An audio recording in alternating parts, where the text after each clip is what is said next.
Ready dah?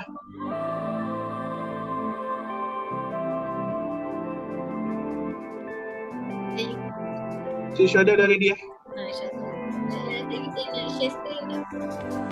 Share slide. Kita buat.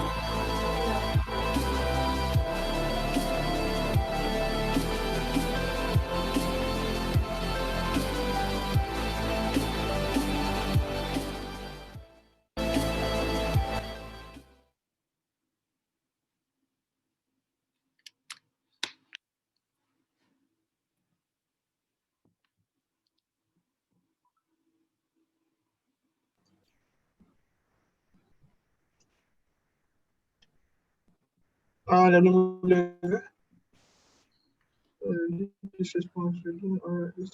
Okey, bismillahirrahmanirrahim. Assalamualaikum dan selamat malam kepada para hadirin-hadirin sekalian. Jadi pada malam ni kita akan bawakan satu tajuk yang menarik di mana buat pertama kalinya kita bawakan topik yang amat bermanfaat untuk kita pelajari pada malam ni. Jadi seperti yang kita sedia maklum, Facebook sudah lama menjadi media sosial pilihan utama tidak kira usia muda, usia tua ataupun golongan ibu bapa sendiri. Jadi dengan adanya kelebihan Facebook X ni, kita boleh mempromosikan produk kita dengan lebih berkesan kepada lebih ramai sasaran market kita.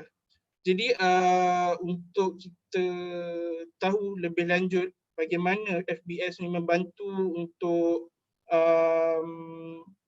melancarkan perniagaan kita, mempromosikan produk kita, kita perlu tahu dulu Facebook Ads ini bagaimana ia dapat bantu kita. Jadi untuk kita kenalkan kepada speaker kita pada malam ni, saya bawakan khas Cik Syuhada Tasnim.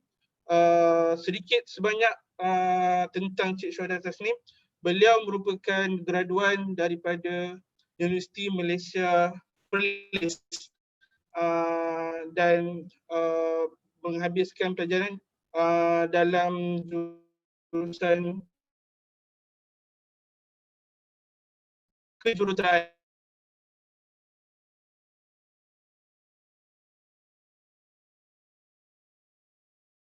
Jadi untuk pengalaman tentang dalam masa 1 bulan, jadi 1 juta itu adalah satu nilai yang banyak untuk diuruskan untuk membuat marketing dan sebagainya. Jadi untuk mencapai kebolehan untuk menguruskan nilai sebanyak itu adalah suatu perkara yang dapat dibanggakan, yang harus dapat pujian. Jadi untuk malam ini Cik Syuhada Tasnim akan menerangkan lebih lanjut tentang FBS itu sendiri, bagaimana ia berfungsi dan bagaimana untuk kita menggunakan FBS ini secara berkesan dalam tahun 2020 ini. Jadi tanpa melengahkan masa, kita beri ruang kepada Cik Syuhada Tasnim untuk menyampaikan speech beliau. Okay. Assalamualaikum. Dengar suara saya? Boleh izinkan saya share screen?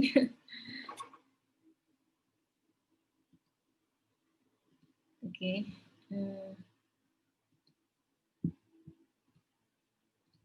Right. Okay. Right, saya akan start dengan perkongsian lah. Malam ni saya akan kongsikan tentang FBX lah. Basically tentang FBX semua sudah maklum. So saya pun tanya organizer kata dah maklum kepada semua peserta lah yang malam ni kita akan explain tentang FBX lah. So saya akan berkongsi lah. Sebenarnya kalau 2 jam ni bagi saya sangat ringkas lah untuk saya explain semua benda dalam satu masa. Tapi saya try untuk ringkaskan dan padatkan dalam masa 2 jam lah untuk cerita tentang FBX. Okay. Sekejap ya. Alright. Tadi sebenarnya basically MC dah bagi tahu siapa saya. Ni saya buatlah. Saya ex-student Unimed dan sekarang bekerja di sebuah marketing consultant kat Bangi. So dalam FBS ni dah experience dalam lebih kurang 2 tahun lah, 2 tahun lebih. So kemahiran dalam analisis data iklan, split testing, kira-kira kos iklan, chatbot, scaling budget dan optimization iklan lah. Lepas tu niche yang saya banyak terlibat lah NGO, fashion, kesihatan, kecantikan dan produk digital lah. Itu serba sedikit tentang saya. Okay, saya start dengan ni. Basically saya tak pasti level audience macam mana, mungkin bercampur, ada yang intermediate, ada yang newbie ataupun masih baru kan. Tapi basically mungkin semua orang dah maklum lah tentang FBX ni adalah kita iklan berbayar, kita buat iklan berbayar di Facebook. Cuma kalau orang yang biasa run, mungkin orang ada satu persepsi which is betul ke FBX ni makin mahal. Okay.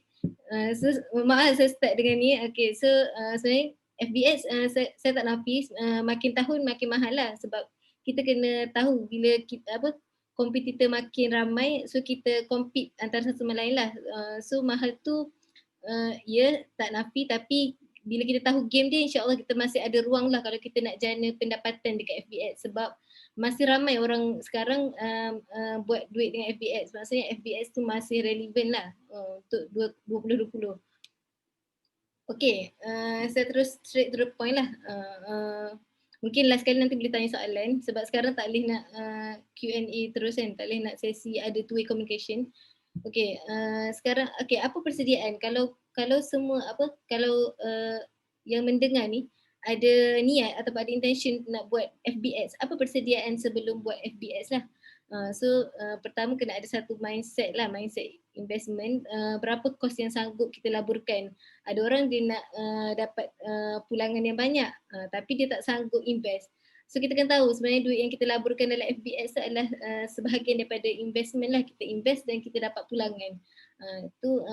Kalau kita buat apa beza kita buat iklan berbayar dengan iklan tak berbayar. Kalau iklan berbayar ni beza dia kita nak reach orang tu cepat lah. Maksudnya kita nak push untuk iklan kita tu sampai kepada audience tu dengan lebih cepat.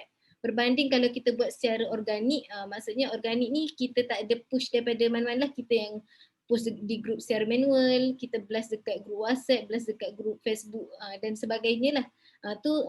Orang panggil organik punya iklan lah, kita buat secara manual. Tapi kalau macam kita berbayar, kita yang kita maksudnya iklan kita tu di-push lah, maksudnya Facebook bantu untuk reach seramai mungkin. Tu bezalah. Pertama, apa persediaan yang kita perlu ada adalah kita perlu ada mindset investment, sebab kadang-kadang orang tak sanggup nak invest. Macam tu lah. Lepas tu kedua, kita kena ada persediaan dari sudut FB page dengan ads manager lah. Satu, kadang orang tak ada FB page. Dia fikir FB personal boleh run iklan. So pertama kita kena set up lah dulu. Kena adakan FB page dan kena ada ads manager lah. Sebab ada orang dia run pakai boost post direct di Facebook. Kalau saya tak prefer lah. Sebab bila kita run direct di Facebook, kalau orang yang dah ada page, dia run direct di Facebook, contoh kalau biasa tengok ada boost post, ada button kat situ, beza dia adalah technical setting di direct di Facebook page ni tak banyak lah, dia limit.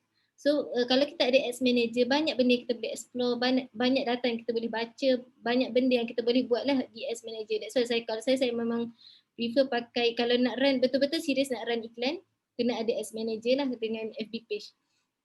Lepas tu kena buat kira-kira. Kenapa saya kata kena buat kira-kira? Sebab kadang-kadang ada certain produk, tak semua produk yang relevan, bukan relevan. Kadang-kadang kalau margin kecil tak sesuai lah untuk run. Contoh kalau kita jadi dropship, kita untung RM5 sahaja.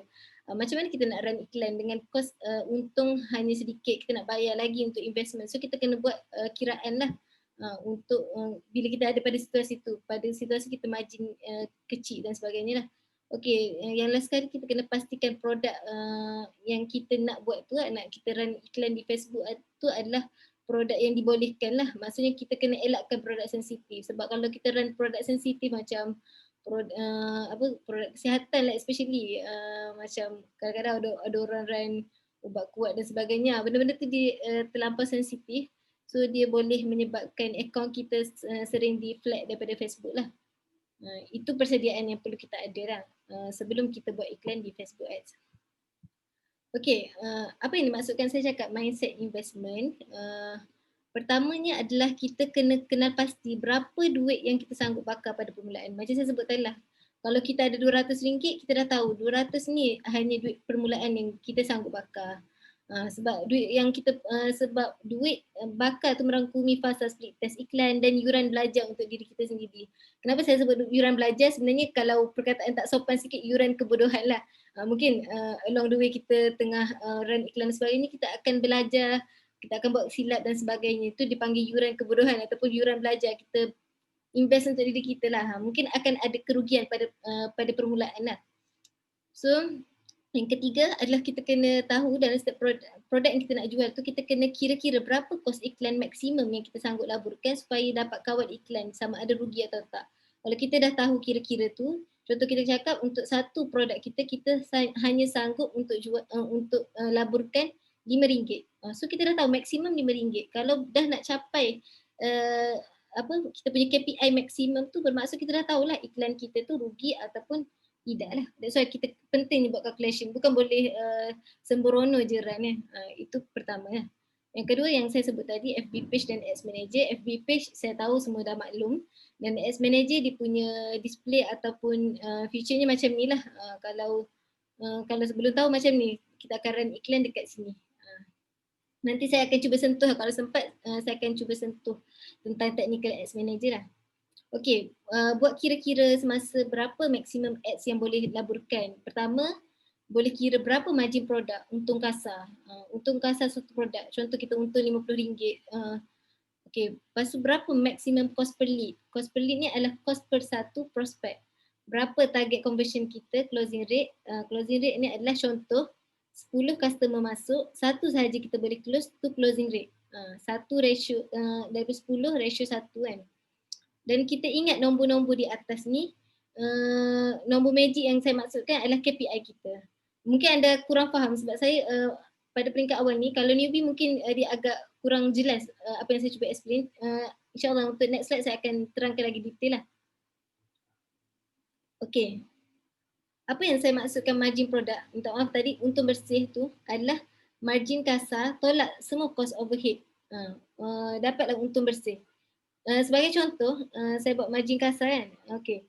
Contohlah harga satu produk lah. Okay, harga telefon ni, anda kata margin kasar, anda kata kita nak tahu cost. Contoh kita jual satu produk telefon. Contoh kita jual 700, tapi kita bayar dekat supplier 500, bermaksud kita untung 200. Lepas tu tolak lagi kos yang ada. Contoh kita bayar staff untuk closing, staff ni ada berapa kos di situ. So kita tolak semua dan dapatkan untung, berapa untung bersih daripada hasil tolak kos-kos yang ada lah. Yang kedua, maksimum kos per lead lah. Kos untuk dapatkan seorang prospek. Seorang prospek ni bukan customer lagi, dia baru prospek. Orang yang contoh lah, kalau kita nak tahu apa tu prospek. Prospek ni adalah contoh orang masuk PM saya berminat, itu adalah prospek kita sebab dia belum bertukar menjadi kita punya customer. Dia hanya prospek. So kita kena tahu kita willing spend berapa seorang prospek yang masuk. Contoh kita kata kita budget kos iklan yang kita sanggup labur 200.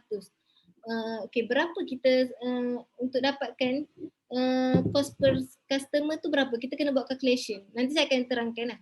Conversion rate ni pula adalah contoh dari 50 prospek yang masuk. Sebagai contoh, kita mampu close sebanyak 25 sahaja. Jadi kita nak tahu berapa persen closing rate.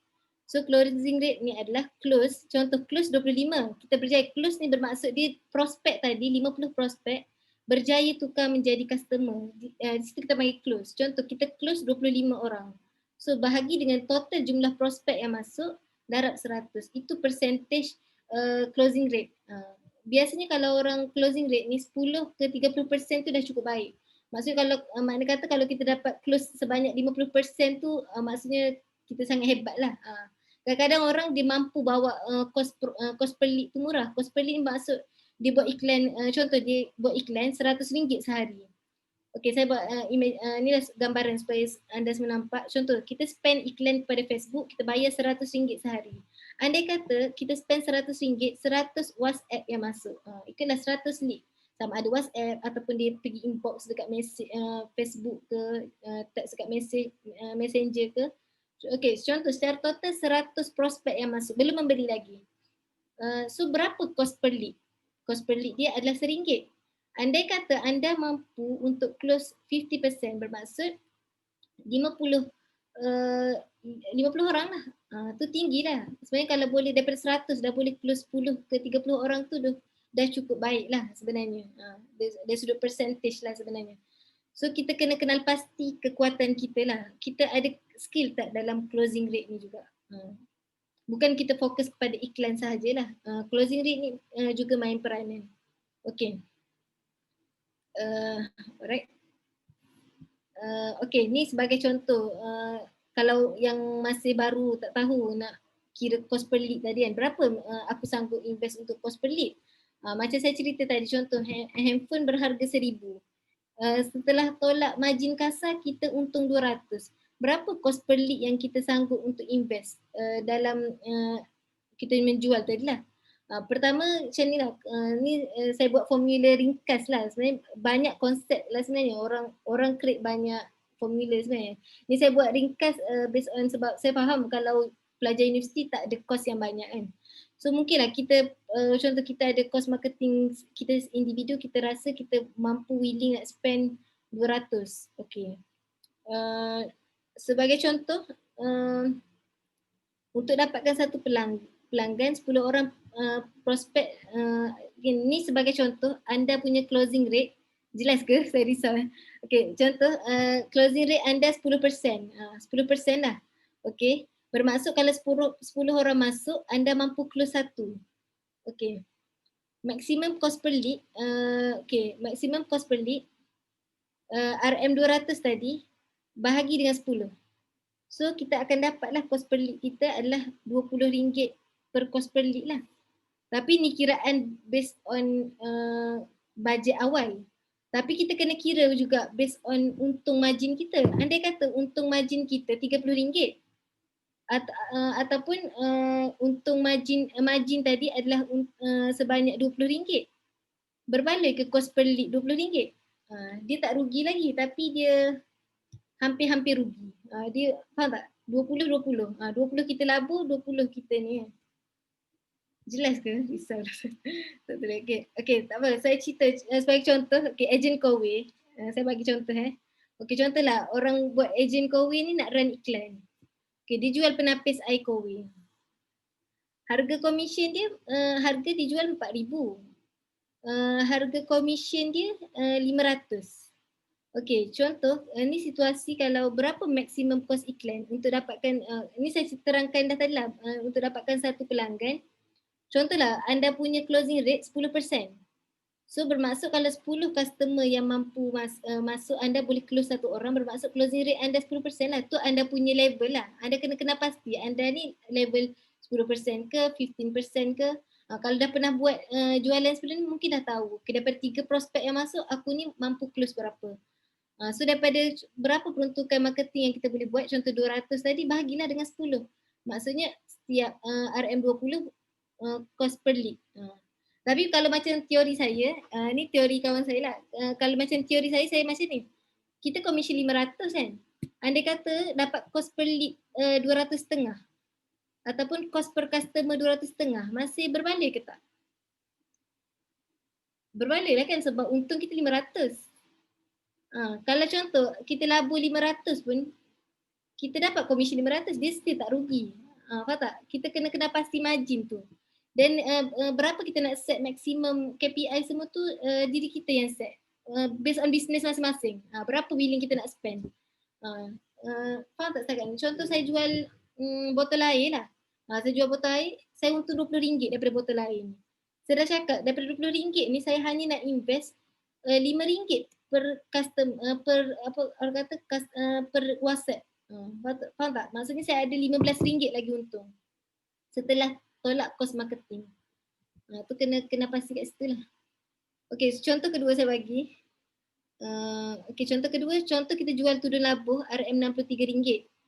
Okay, contoh harga kos tudung labuh kita pergi jahit semua, ambil kain RM20.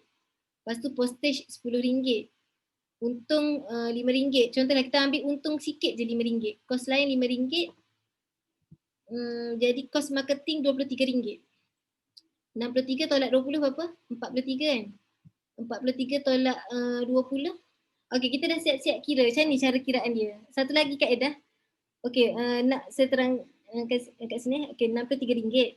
Tolak contoh kos modal tadi RM20. Postage contoh kita tanggung. Tolak pula RM10.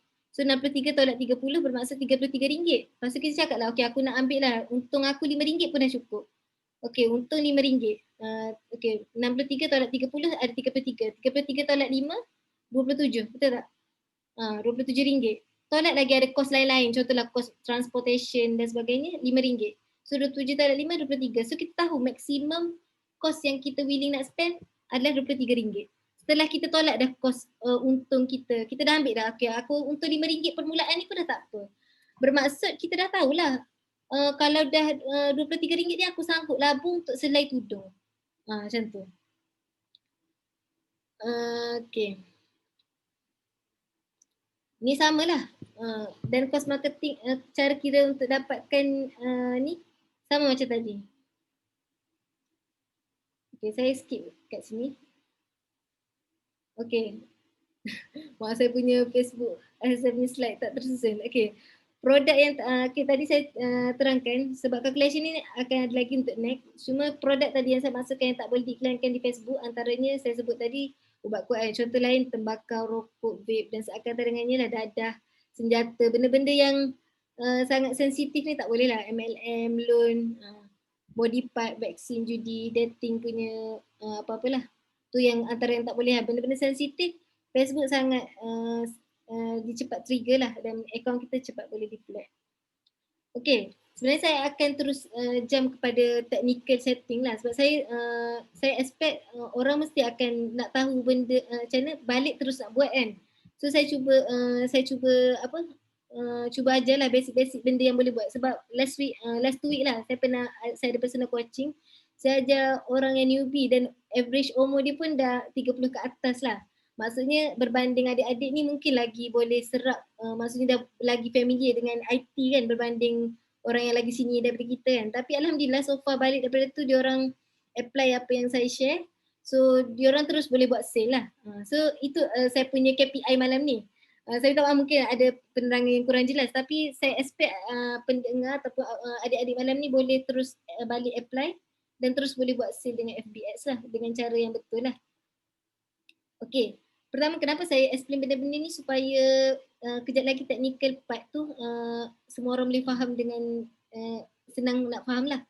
Okay, tadi saya terus kira-kira nanti mungkin last kali baru kita nampak dengan baik bagaimana, kenapa signifikannya kiraan tadi. Okay, pertama kita kena kenali 3 suhu audience. Okay, dalam kita punya ni bisnes lah, apa-apa pun sekalipun kita ada 3 suhu audience ni lah. Cool, warm dengan hot. Apa membezakan cool, warm dengan hot? Cool ni orang yang tak pernah pun kenal bisnes kita. Maksudnya orang tu jauh daripada kita, tak pernah kenal pun bisnes kita. Tu cool punya group lah. Tapi warm punya group ni adalah dia pernah engage dengan kita tapi dia belum jadi customer. Dia dah kenal. Macam contoh kita selalu share dekat status WhatsApp. Dia dah kenal dah. dah aware dengan produk kita tapi dia belum menjadi customer kita tu orang panggil warm. Dan hot ni pula adalah dia dah bertukar daripada warm tadi kepada customer lah. Maksudnya daripada prospek dah menjadi customer tu suhu orang kata apa, dia kategori hot. Okay. Okay, inilah contohnya. Nak bagi nampak sebenarnya. Cool ni dia lagi besar lah. Bila dia jadi warm, dia makin kecil. Dan dia bila jadi hot, dia makin kecil lah. Okay, kalau dalam FB setting, macam mana kita nak tahu cool audience ni macam mana? Walaupun memang saya cakap orang tak pernah kenal. Okay, kalau siapa pernah run iklan, dalam targeting, dalam bila kita nak setting iklan ni, kita boleh pakai cool audience ni adalah interest. Interest ni contoh, nanti kita nak setting iklan. Contohlah kita nak buat interest, contoh kita jual produk Islamik lah, tudung labuh. Kita mesti nak cari interest yang ada macam public figure. Contoh kita cari public figure Heliza Helmi, public figure macam ustaz mana-mana kan. Sebab kita tahu interest dia ni ada kecenderungan untuk membeli produk kita. Tu interest lah. Interest ni dia belum kenal lagi, cuma dia ada behavior yang sama. Dia maksudnya dia ada interest ni dia ada interest lah, kecenderungan kepada orang tadilah. Apa yang kita letak lah, contoh Heliza Helmi, ustaz ke, kita boleh letak universiti, orang yang duduk kat universiti tu ke, ataupun orang tu ada interest dengan UIA, semua kita boleh setting. Kalau lookalike audience ni adalah kita minta Facebook untuk create satu audience yang mana ada behavior yang sama dengan audience mana-mana yang kita create. Contoh, kita ada satu database, kita ada 100,000 database. Okay, daripada 100,000 database ni maksudnya kita nak minta Facebook untuk duplicate 100,000 tadi, cari 100 orang yang sama macam 100,000 database yang tadi. Facebook minta, kita boleh minta Facebook create untuk kita. Kita panggil lookalike. Dia belum kenal bisnes kita. 100k database tadi dah menjadi customer kita. Contoh kita ada 100k database customer. Dan kita minta bagi tahu kat Facebook untuk create lookalike audience. Bermaksud Facebook akan create lookalike audience, dia create audience yang sama behavior. Kalau nak compare lookalike audience dengan interest audience, lookalike ni lagi berkualiti lah. Okay, lagi berkualiti berbanding interest. And last one adalah friend of friend. Friend of friend contohlah kita ada 10,000 FB page, 10,000 like FB page. So kita minta Facebook, kita nak target dekat kawan-kawan 10,000 ni. Boleh juga kita buat macam tu. Sebab mungkin kawan orang yang like page kita tu dia ada interest dengan kita punya business. So kita nak target juga member-member dia. Mungkin member dia ada behavior yang sama lah. Tu kita punya expectation. Pada cool audience, 3 benda ni. Kenapa saya part ni penting? Sebab dia akan membantu untuk kita setting iklan lepas ni dengan lagi faham lah. Okay, warm audience ni adalah orang, bila saya sebut tadi warm audience adalah orang yang pernah kenal bisnes kita, which is orang pernah engage post, orang pernah engage ads kita, contoh dia pernah like ke. Engage ni termasuk share, like, comment. Dia pernah buat sebelum ni adalah di kategori warm. Lepas tu dia pernah video views, Allah typo sikit. Video views dan visit web page. Maksudnya dia pernah engage lah. Apa-apa dia buat dengan bisnes kita. Maksudnya dia dah ada minat. Tapi dia belum bertukar kepada customer.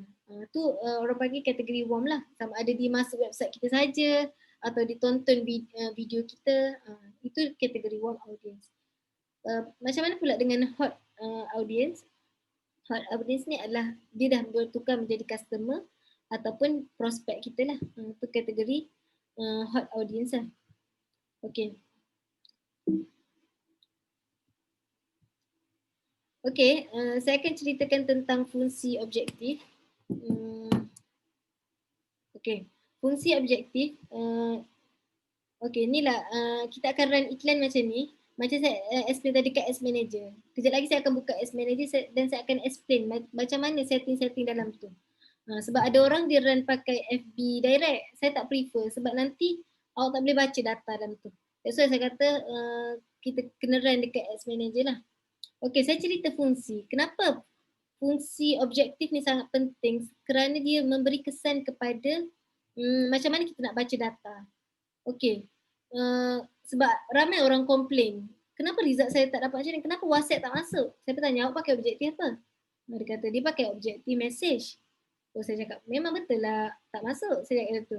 So that's why saya cakap objektif ni bila kita kenal fungsi dia, kita tidak akan kecewa lah pada akhirnya sebab kita tahu apa result yang akan dapat. Okay, saya tak akan cerita semua sebab ada benda yang advance. Saya cerita benda yang boleh digunakan sebab terus nak praktikal kan. So benda yang biasa yang kita boleh gunakan adalah contoh trafik. Apa fungsi trafik? Trafik ni biasa orang nak bawa run iklan kepada WhatsApp, terus nak masuk WhatsApp dia. So boleh pakai trafik. Okay. Trafik ni adalah Facebook dia akan optimize iklan kita. Contoh kita ada satu post iklan. Facebook akan bawa iklan kita ni kepada orang yang suka tekan link. Sebab bila kita masuk Facebook, kita ada behavior yang pelbagai, betul tak? That's why kalau kita selalu tengok resepi makanan, suggested post kita selalu resepi makanan. Sebab Facebook dah trigger, kita ni orang yang behavior masuk Facebook suka tengok video resepi makanan. Macam tu lah. Sebenarnya Facebook dah boleh dapat baca behavior seseorang bila masuk Facebook. Kalau kita seorang yang suka tengok kartun, mungkin suggested post kita berkaitan dengan kartun dan sebagainya lah. Okay, Facebook dah ada data. Siapa yang masuk Facebook suka tekan link, Facebook akan bawa iklan tu kepada mereka. That's why kita kena guna trafik lah. Kalau kita memang last kali kita expect untuk orang tekan link pada post kita, trafik yang sesuai. So kita buat tekan objektif trafik. Okay. Ya Allah. Okay, apa pula engagement? Engagement ni adalah Facebook akan bawa iklan kita ataupun orang panggil termnya adalah dia akan optimize iklan kita kepada orang yang suka engage. Kalau kita perasan, ramai orang komen PM ataupun ramai orang share banyak, like banyak. Biasanya dia buat iklan trafik lah, engagement lah. Tapi dia bergantung pada purpose kita. That's why saya suka tanya kalau orang, kadang-kadang orang macam dia rasa signifikan sangat komen. Saya tanya, awak nak komen ke awak nak sale? Kalau nak komen, buatlah engagement. Kalau nak sale, kalau saya buat trafik je. Tapi saya tak nafi dengan engagement pun boleh buat sale. Cumanya expectation untuk lead tu masuk adalah dalam trafik lah. Engagement ni mungkin kurang lead masuk tapi orang lebih gemar untuk PM, share dan like lah. Itu berbeza. That's why berbeza purpose, berbeza objektif yang kita pakai lah. Kalau apps install ni kita tak pakai lah. Biasanya orang yang jual apps macam terus orang orang yang jual sewa kereta kat luar kan, dia nak minta orang download apps dia. Mungkin dia akan pakai objektif apps install lah. Kalau video views ni adalah kita nak naikkan viewers video kita. So kita akan ni lah. Kita akan pakai video views. Video views ni kita nak naikkan, nak suruh orang tengok video kita lah. Kalau lead generation ni, saya cerita juga lah, kalau lead generation, tak tahu adik-adik perasan tak, lead generation ni adalah macam form, simple form dekat Facebook. Contoh kita tekan register now, terus ada email, nama, macam simple form lah. Contoh orang jual orang buka servis spa, dia terus berminat boleh booking di bawah. Bila kita tekan button tu, terus Facebook bagi simple form, terus dia fulfill auto fulfill kita punya email, number phone dengan nama. Tu biasanya orang tak pakai lah. Biasa kalau kita yang jual produk-produk biasa ni jarang pakai, tapi boleh je. Biasa kita nak kutip data lah bila kita dapat.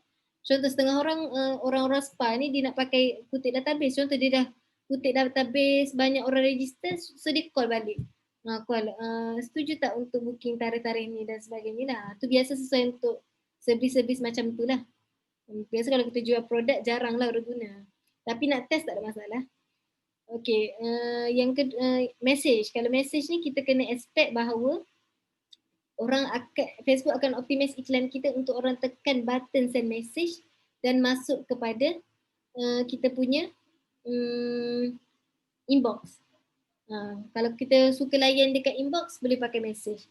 Tapi sekarang Facebook dah update. Dia boleh dua pilihan. Bila nanti kita setting message, sama ada ke inbox page atau WhatsApp business. Boleh buat dua. Kalau kita ada WhatsApp business, kita register dekat Facebook page kita, kita boleh pakai juga button message. Okay. Kalau untuk conversion ni adalah orang pakai website lah. Kalau pakai website, bahagian conversion ni biasa orang pakai website. Tapi saya tak cerita sangat dapat tu sebab saya punya expectation mungkin adik-adik baru nak try. Mungkin boleh try traffic engagement dengan message dulu kot untuk peringkat permulaan. Okey. Dah habis dah. Okey. Belum habis lagi. Saya terus akan pergi bahagian teknikal. Okey, saya akan share dekat ni.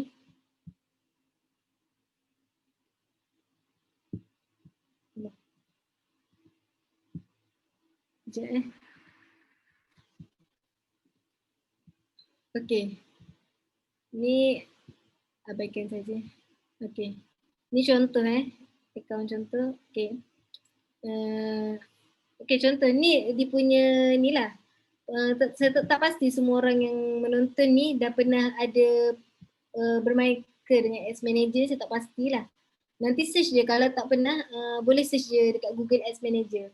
Macam tu lah. So macam ni lah dia punya display lah yang kita akan nampak macam ni secara setting. Ya.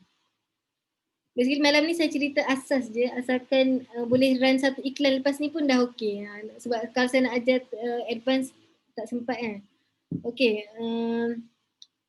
Okey, first kita nak buat iklan adalah dekat create ni hijau. Okey.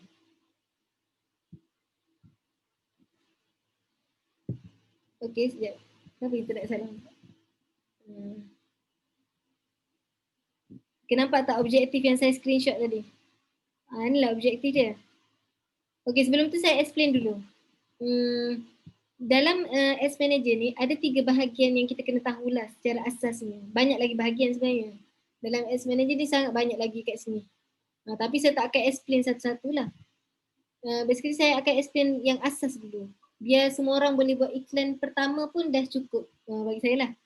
Okay. Dan kenal fungsi-fungsi dalam FBS. Pertama adalah kita akan ada bahagian campaign.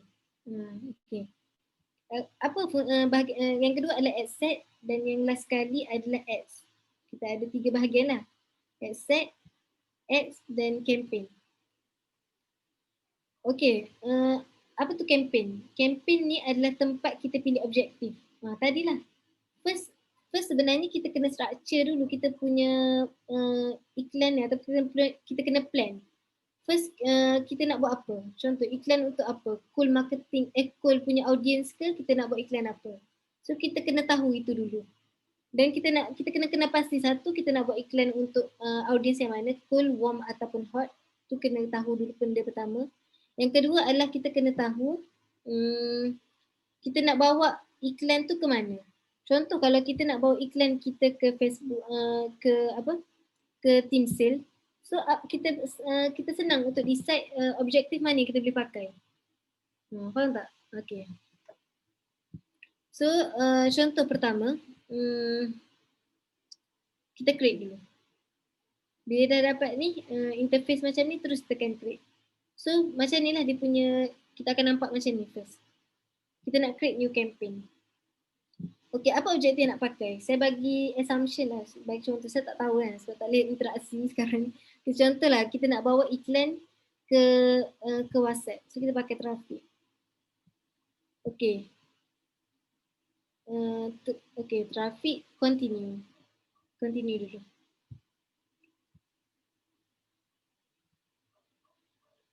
Okay, dia akan keluar kat sini. Campaign name ni sangat penting. Kalau saya sangat sensitif bahagian campaign name. Ada orang dia tak kisah. Kenapa campaign name penting? Okay, sebab nanti kalau kita biasa run banyak iklan, kita akan confuse. Macam contoh saya ni kan, run banyak iklan saya akan confuse iklan ni run apa sebenarnya. Bila contoh kalau kita 1-2 iklan mungkin kita tak confuse. Kalau bermain dengan 30-40 iklan serentak, kita akan confuse. Iklan ni tengah buat apa? Jadi saya penamaan tu sangat penting lah. Kalau saya pertama saya akan buat produk apa yang saya run lah. Contoh kalau kita jual produk baju. Contohlah kita buatlah koleksi Naila lah. Contoh kita ada bagi kita jual koleksi Naila. Yang keduanya adalah kita letak objektif apa yang kita pakai. Supaya kita tahulah. Contoh kalau saya pilih trafik. Saya akan tulis trafik. Yang ketiganya adalah saya akan letak koleksi Naila trafik. Saya akan letak saya ni nak buat cool audience ke ataupun warm audience atau hot audience. So saya akan tulis school. Nak baring. Okay. Okay. Tak. Kalau si Naila traffic cool. Okay, itu saya dulu. Okay. Belakang ni saya tak explain lagi sebab tu saya nak explain aku faham. Okay. And then okay. And then dekat sini kita boleh letak campaign budget optimization. Boleh on Saya sekarang ni ikut dulu saya punya ni. Sebab sebenarnya setiap benda ni dia boleh letak dua tempat. Satu boleh letak budget dekat depan ni. Nampak tak? Dekat bahagian depan ni boleh letak budget ataupun kita turn off sini, kita letak bahagian asset. Boleh juga nak letak budget bahagian asset. Ada beza kedua-dua ni lah. Saya nak explain semua benda tapi saya risau juga macam kan saya explain semua takut tak dapat semua benda lah. Cuma sekarang ni follow je saya. Saya cakap on. Okay, first kita on je CBO ni. Letaklah contoh kita willing nak spend RM10. Saya cerita yang saya coaching hari tu dia spend RM5 je. Lepas tu saya bertanya dia berapa WhatsApp masuk. WhatsApp dia masuk dalam 5. Bermaksud cost per lead dia RM1. Produk dia jual untung 100.5. Daripada 5 tu close 1. Berbalik tak? Baru spend RM5. Untung 100.5. Bermaksud dia dah ada 145 lah. Walaupun dia close 1 je. Daripada RM5, 5 orang masuk dia close 1. Tapi produk dia sebab margin besar lah untung. Sebab saya macam kalau orang newbie saya tak galakkan spend besar. Unless kita ada bajet besar, silakan lah. Kalau macam baru nak start tu macam saya cakap lah pasal split test, pasal membayar tempoh pembelajaran kita. Itulah. So kalau saya letak 10 ke 30 tu dah okey dah. Kalau nak letak RM5 boleh je. Tapi dengan expectation kita tak boleh expect yang kita akan dapat result dengan cepat. Sebab kita letak RM5, Facebook nak reach semua orang tu ambil masa lah. So kalau macam kita letak kecil dengan expectation benda tu ambil masa untuk kita dapat macam result yang betul-betul lah. So mungkin boleh letak RM10 budget. Ni depends. Kalau rasa ada bajet yang besar boleh proceed. Okay. So semua orang kena take note. Bahagian campaign ni adalah bahagian kita letak nama. First kita akan letak nama, pilih objektif dan letak bajet. 3 benda yang kita kena buat. Yang lain tak payah usik. Okay.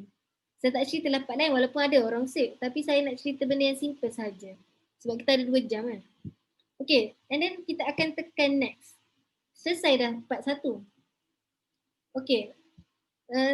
Bahagian campaign adalah tempat kita setting objektif dan bajet dan juga nama.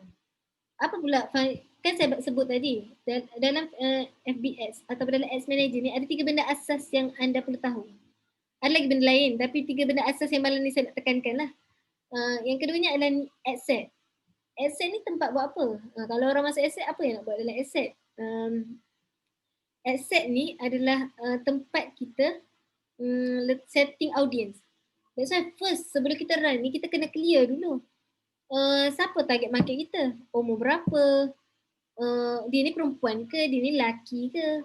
Macam mana interest dia? Dia interest kepada siapa? Benda tu sangat penting sebelum kita run iklan. Supaya waktu run taklah kita baru nak fikir. Bila kita jelas pada permulaan ni kita nak run iklan ni nak bawa ke siapa. So everything yang kita setting dalam ni akan smooth dan cepat.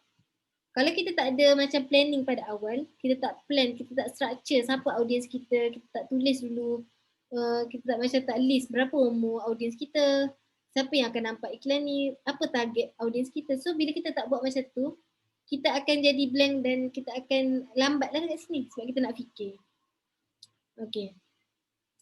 Okay, yang ni, yang keduanya adalah saya sebut tadi asset adalah tempat kita setting audience.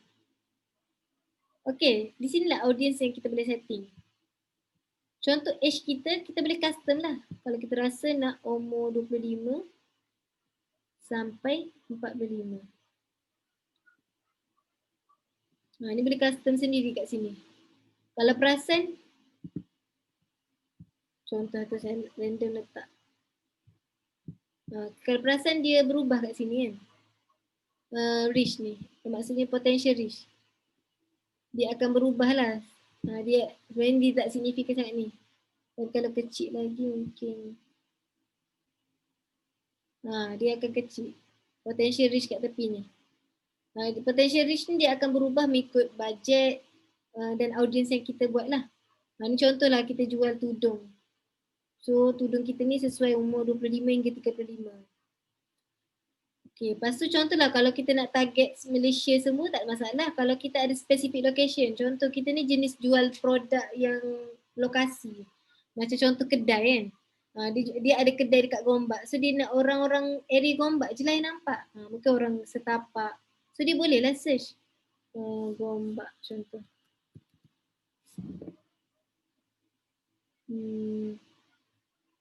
Kampung Gombak. Mana-mana.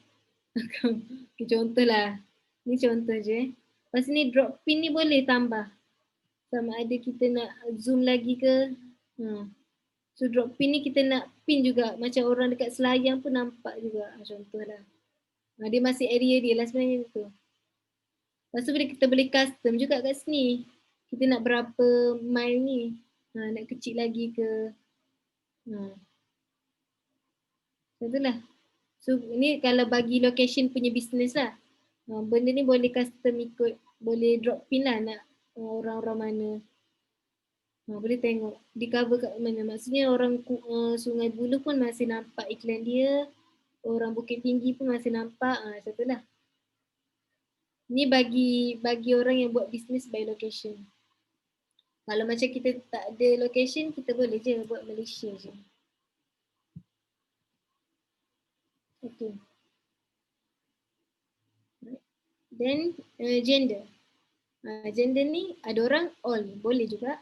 Kalau macam kita memang jual produk lelaki, mungkin letak lelaki sajalah. Kalau kita memang jual produk perempuan, boleh letak perempuan. Ini yang saya maksudkan interest. Interest ni adalah, tadilah contoh saya letak interest saya ustaz. Ataupun TV Al-Hijrah. Faham? Ini adalah interest yang kita boleh setting lah. Macam-macam ada contoh. Eliza Helmi. Dia based on business kita lah. Kita boleh letak interest dia ke mana. Okay. Penamaan kat sini pun penting. Kalau saya contoh lah. Saya main interest tadi apa? TV Al-Hijrah. So saya akan copy kat sini. Saya akan buat kat sini. TV Al-Hijrah. 25 hingga 35. Lepas tu 25 hingga 35 woman. Contohlah. Kenapa saya sangat rasa penting benda sebab memudahkan anda untuk monitor iklan lah. Ni saya baru ajar asas tentang setting iklan. Nanti kita nak baca data sebenarnya, kalau sempat saya akan ajar sekali lah.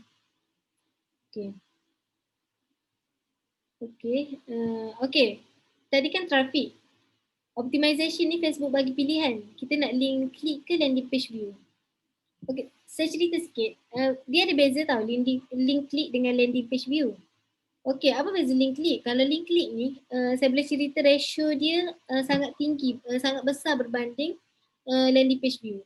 Okay, link klik ni contohlah, nanti baca dekat Ads Manager, ada 100 orang link klik link. Kita tengok ada 100 orang, tapi kita tengok dekat WhatsApp 10 orang je sebenarnya masuk. Ratio dia sangat jauh. Sebab Facebook pun dia akan still count, dia still kira contoh orang tu tekan sahaja link. Facebook pun count lah satu. Second orang nampak dia tekan link. Facebook count 2. Count sampai dah 100. Maksudnya nak cakap link klik ni dia bukan kurang berkualiti. Ratio dia besar lah. Kalau 100 mungkin amount dia 10 ke 5 sahaja yang betul-betul masuk. Tapi kalau landing page view, Facebook akan count bila mana orang tu dah keluar daripada Facebook. Dia tekan link tu, maksudnya dia keluar daripada apps Facebook, dia ke WhatsApp ataupun dia ke mana-mana. Maksudnya dia dah ke third party lah, dia bukan di Facebook dah. Dia keluar tempat lain. Tu dipanggil baru Facebook trigger. Maksudnya dia loading, dia sabar tunggu loading kan. Maksudnya kadang-kadang nak masuk WhatsApp, dekat WhatsApp punya page tu dia tunggu kejap loading kat situ. Maksudnya baru Facebook count 1, count 2. Tu beza link click dan landing page view. Ratio landing page view berbanding link click ni, landing page view ni lagi maksudnya ratio dia kecil lah. Kalau macam mungkin lah kalau 100 orang masuk mungkin 50% ke 50 ke WhatsApp ataupun 40. Maksud saya tak sejauh link click lah, compare to link click. Landing page ni lagi ratio dia kecil. Katalah. Sebab landing page ni orang dah ada minat. That's why dia dah keluar kepada apps. Dia dah tekan, betul-betul tekan. Cuma mungkin ada external factor ataupun dia buat last minute punya decision tak jadi beli ataupun dia ada faktor-faktor luaran. Contoh internet slow masa tu dan menyebabkan dia tak betul-betul masuk ke WhatsApp kita.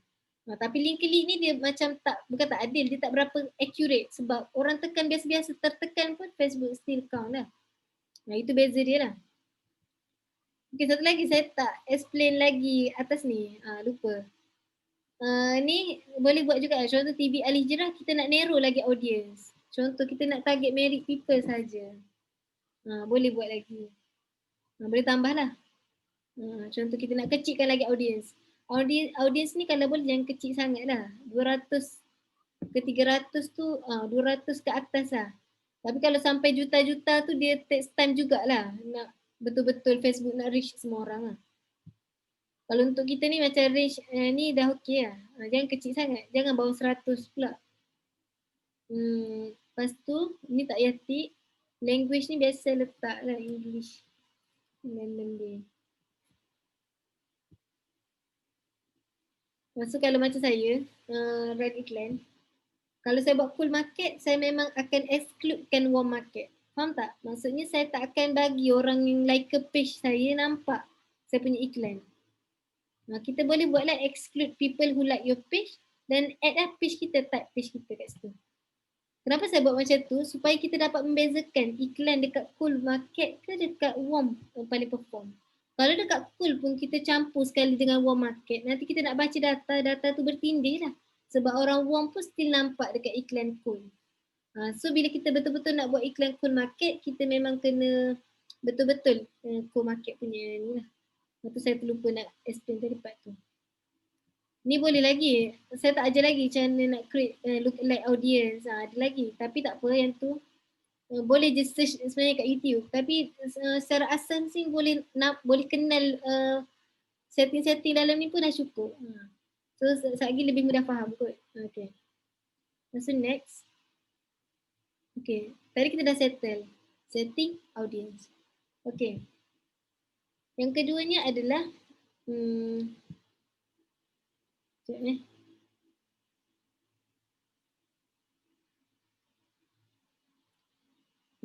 mana okay.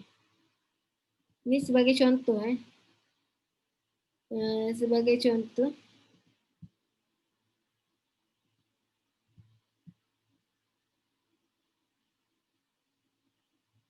Okay, sini kita boleh pilih kita nak create ad baru, maksud kita baru nak run. Kan saya, okay, bahagian tadi ad set kita setting audience. Bahagian ad ni kita buat apa? Kita masukkan copywriting dan gambar kita. Ini last kali. Last kali kita akan masukkan copywriting dan gambar. Dekat ad set tadi kita dah setting dah audience kita yang mana dan sebagainya. Okay, dekat ad ni pula adalah kita nak setting gambar dengan copywriting. Kita boleh buat. Kita nak create ad baru atau kita nak pakai use existing post. Dekat sini ada pilihan. Nak use existing post atau create ad. Kalau create ad ni kita setting kat sini lah. Kita letak gambar kat sini bawah ni. Masukkan link kat sini. Tapi kalau kita use existing post, bermaksud kita boleh select any post dekat Facebook page. Tapi apa yang kita kena buat dulu? Kita kena pastikan kita publish siap-siap lah post tadi. Contoh kita dah siap dah publish post ni. Dan kita cakap post ni lah aku nak run sekejap lagi. So kita tekan use existing post lah. Bila use existing post, kita tekan select post. Nanti kita boleh pilih any post yang ada di Facebook page kita. Tapi dengan syarat dekat caption ataupun dekat copywriting tu ada link lah sebab kita pakai traffic. Bagaimana Facebook nak trigger orang tekan link kalau kita tak masukkan link? That's why link sangat penting lah dalam traffic punya objektif. So penting lah kalau kita dah publish post tadi dekat Facebook page yang dengan syarat kita kena masukkan link. Tu bagi situasi orang nak run iklan direct di Facebook page. Tapi bagi orang nak direct run iklan dekat sini, so dia boleh pilih dia nak single image atau single video ataupun dia nak pakai carousel. Carousel ni kalau perasan dia macam ni, dia ada 1, 2, 3 gambar boleh slide kiri kanan. Nanti kita tengok satu-satu. Okay, kita try dulu single image. Okay, contohlah saya masuk.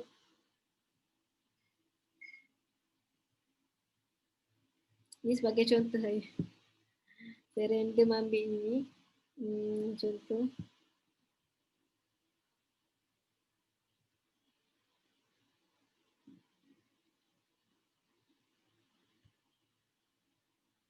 Okay. Ni single image. Dia satu macam tu je lah. Okay, primary text ni adalah copywriting.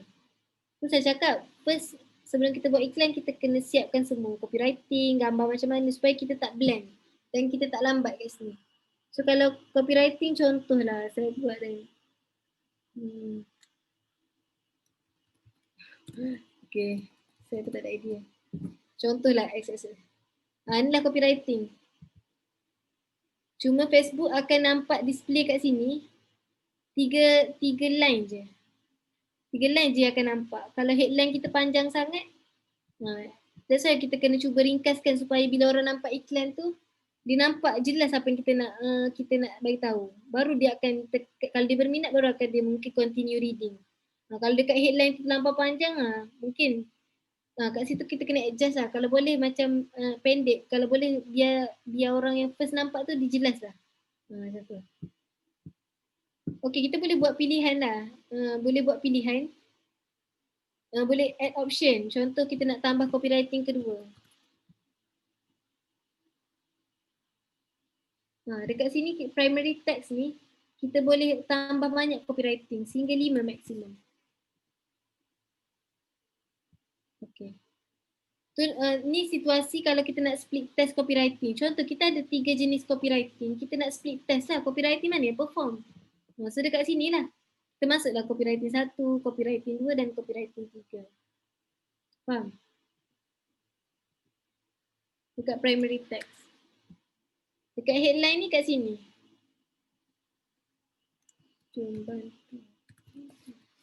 Contoh. Klik untuk menyumbang.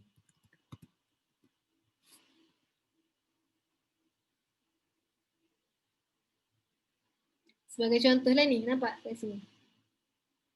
Klik untuk menyumbang. Okay. Kalau description ni, kita tulislah apa-apa. Description ni contoh.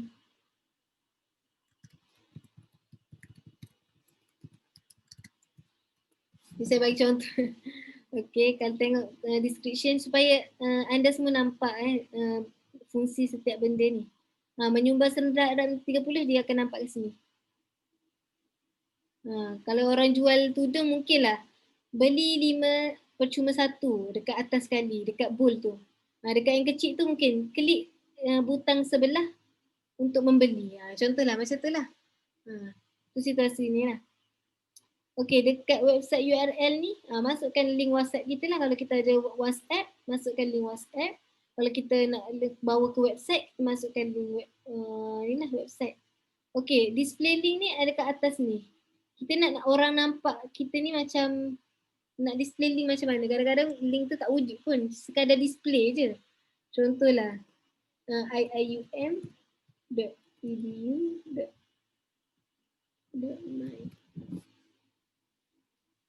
Contohlah, betul tak? Saya rank. Okay. Dia akan nampak macam tu lah. Dia sekadar membantu display lah. Kita nak nampak benda tu macam cantik sikit, kita kena custom juga kat sini lah. Okay, call to action button. Apa call to action button yang kita nak pakai? Dia bergantung pada bisnes lah. Apply now ke. Kalau kita jual tudung takkan apply now. Dia depends lah. Book now ni mungkin lah orang yang buat iklan untuk hotel ke kereta sewa. Mungkin boleh pakai. Kalau menyumbang, donate now.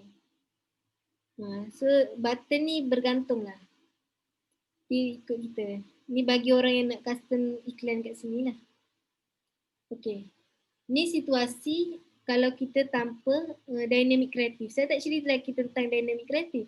Apa tu dynamic kreatif? Mesti semua orang macam, apa pula tu? Okay, dynamic kreatif ni, kalau bagi yang tak tahu, okay, dia kat sini. Tadi saya tak ajar tekan button on dynamic kreatif. Ni contoh kita nak tekan on dynamic kreatif. Apa tu dynamic kreatif? Dynamic kreatif ni, Facebook allow kita masukkan banyak sangat gambar lah. Maksudnya kita nak masuk lebih daripada, tadi kita boleh masuk satu je gambar. Copywriting boleh je masuk banyak. Tapi kalau macam kita on dynamic kreatif, kita boleh masukkan image ni sampai 10 maksimum. Contoh masukkan ni. Saya masukkan 4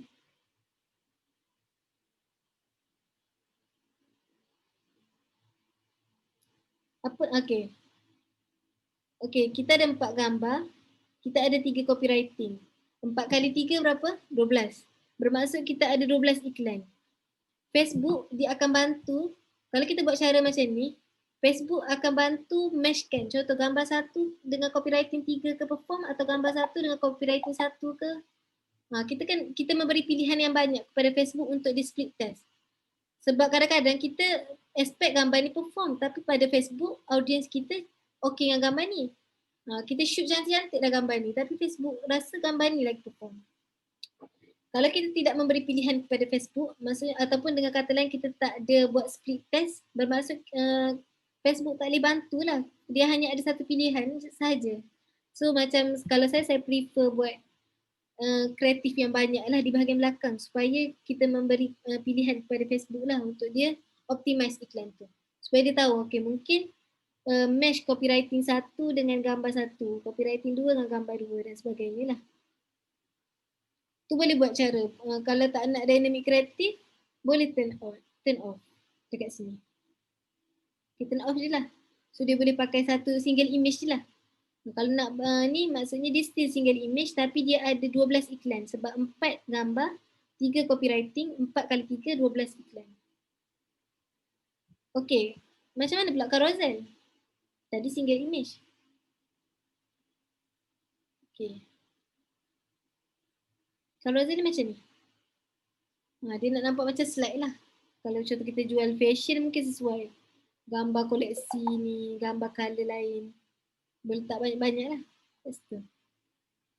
Okay. Itu membezakan carousel dengan apa? Ni lah. Okay. 9.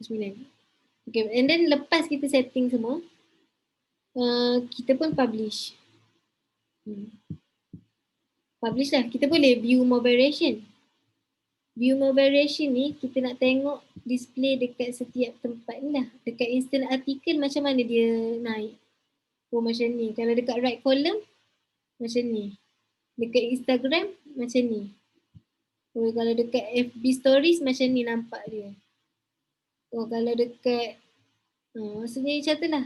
Dekat FB feeds macam ni nampak. So kita boleh tekan view mobile version ni lah. Supaya kita nampak macam mana display dekat setiap benda. Okay, and then lepas settle kita boleh tekan publish. Satu benda lagi yang saya terlupa bagi tahu, minta maaf, dekat bahagian asset, kita contohlah kalau anda nak run iklan di IG. Sebab orang kata IG murah compare to Facebook kan.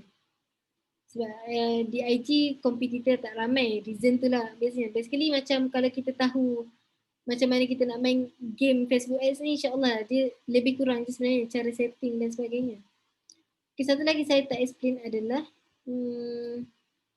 okay, ni kita automatic placement. Bermaksud kita memberi tugas tu kepada Facebook. Kita cakap kat Facebook, kau optimize iklan aku. Kau rasa perform kat IG, kau spend lah kat IG banyak. Itulah kata dialog ni macam tu lah. Tapi kalau kita dah ada pilihan, kita memang, aku rasa macam aku tak nak run dekat FB. Aku memang nak run dekat IG je. IG pula IG story je. Tekan manual placement. Kita nak custom sendiri placement. Iklan kita tu kita nak nampak kat mana saja. So kalau contoh kita tak nak kat Facebook, kita antik lah. Audience network ni tak payah. Ni abaikan ni. Abaikan tepi ni. Sebab dia kait dengan setting saya tadi. Okay. Lepas tu antik messenger. Tinggal saja Instagram. Lepas tu contohlah, kita tak nak lah dekat Instagram feed.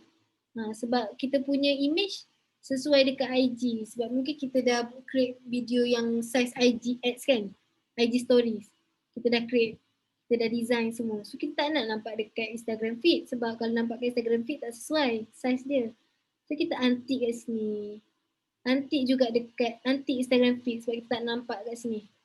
Anti Instagram explore. Explore kan biasa mungkin korang semua dah familiar dengan IG. Okay, so kita tinggal IG, Instagram story saja. Macam itulah. Itu cara kita nak setting placement lah. Contoh kalau kita rasa macam memang aku nak run iklan kat IG. Macam tu. Cuma game dekat IG ni, dia kena power dekat kreatif lah video. Dia tak berat dekat copywriting. Kalau kita main game dekat FBS, kita macam kena fokus on copywriting juga. At the same time kreatif. Kalau dekat IG story, kita tak banyak content tapi video tu kena power. Kalau korang macam biasa scroll, mesti korang nampak orang yang macam swipe up. Dia terus macam call to action button lah. Macam terus cakap produk kita apa. Macam tu lah dia punya game sikit dekat IG. Dia beza sikit lah. Dia tak banyak sangat dari sudut content copywriting tu. Jadi content video tu lagi penting lah.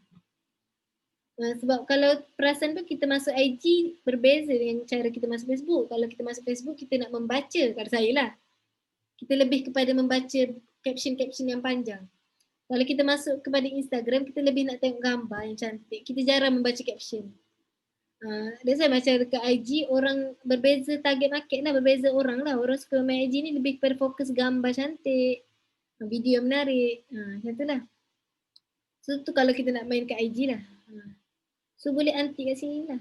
So nanti kita boleh tengok balik dekat ad ni. Macam mana display kat IG aku. Sebab tadi kan buat Instagram stories. Dia tak support sebab image ni tak, size tak betul. Okay, nanti cari size image yang betul lah. Boleh search dekat Google size image untuk IG story, size video. So dia akan bagi berapa size tu. So kalau korang nak design poster ke ataupun design video ke nanti, follow size tu. Okay, sebab saya punya ni size image sekarang ni tak compatible dengan placement yang kita nak buat. So kita buat insyaAllah automatic ni. And then publish. Okay, next. Settle dan run semua. Publish lah. Okay, kita dah publish. So kita akan nampak macam ni. Inilah iklan kita tadi.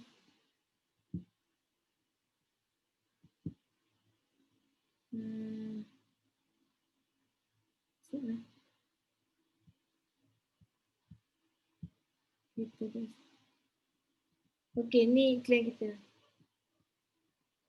Koleksi Naila trafik cool RM10. Kita letak. Tak ada result lagi lah sebab iklan tengah in review. Bila Facebook dah tengok iklan kita ni memenuhi polisi dia dan sebagainya, dia akan aktif lah. Biasa kalau kita jual produk-produk biasa ni, dia tak ambil masa yang lama. Kalau kita jual produk sensitif, biasa dia makan masa juga untuk approve. So basically itu secara simple je lah untuk run iklan. Belum lagi saya masuk sentuh bab split test. Ni saya cerita tentang asas saja. Nampak gambaran macam mana nak main dekat Ads Manager dan bagaimana nak create campaign pertama. Itu saja. Okay. Contohlah dalam situasi ni, anda ada berapa? Okay, satu campaign, kita ada satu ad set dan kita ada satu ads lah. Banyak ads sebenarnya. Kita dah setting tadi kan gambar. Semua tu dalam tu. Okay, contoh, saya cerita kat sini. Contohlah, situasi kita nak split test audience. Faham tak split test ni apa? Split test ni adalah kita nak test sebab kita kan tahu dalam Ads Manager ni atau kita buat iklan ni, kita sentiasa bermain dengan eksperimen. Kita nak eksperimen lah. Sebenarnya iklan kita ni sesuai macam mana, gambar macam mana yang paling perform, copywriting. Kita tak boleh expect iklan pertama kita tu kita akan sukses. Kalau kita sukses pada iklan pertama tu bonus lah dan rezeki kita saja.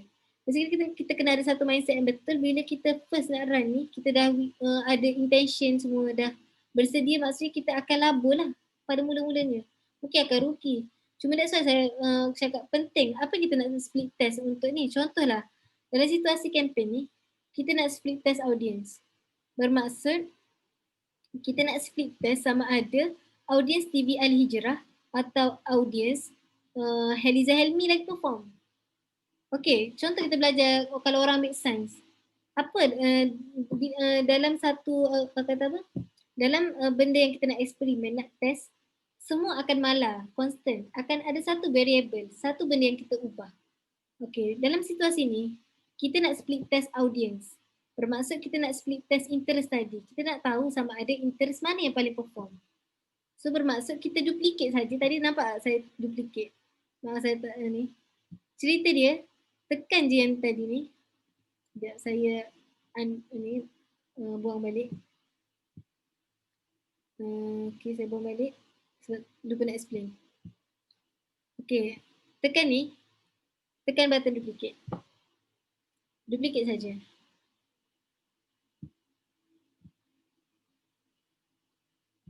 And then, contohlah sekarang situasi kita nak split test audience. Jadi, macam saya bagi tahu, yang jangan kita tukar age. Kalau kita tukar age, data tak betul lah. Tadi age lain ni. Satu saja yang kita nak ubah. Kalau kita nak split test location, location saja yang berubah. Contoh tadi location, kita nak tahu bisnes kita ni laku dekat KL ke jadi dekat Kota Baru. So kita split test by location orang panggil. Kalau split test by interest bermaksud kita hanya adjust dekat interest. Kita tak nak TV Al-Hijrah. Kita nak contoh Heliza Helmi.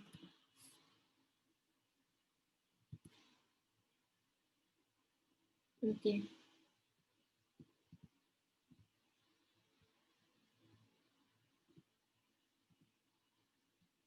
Okay, and then kita publish.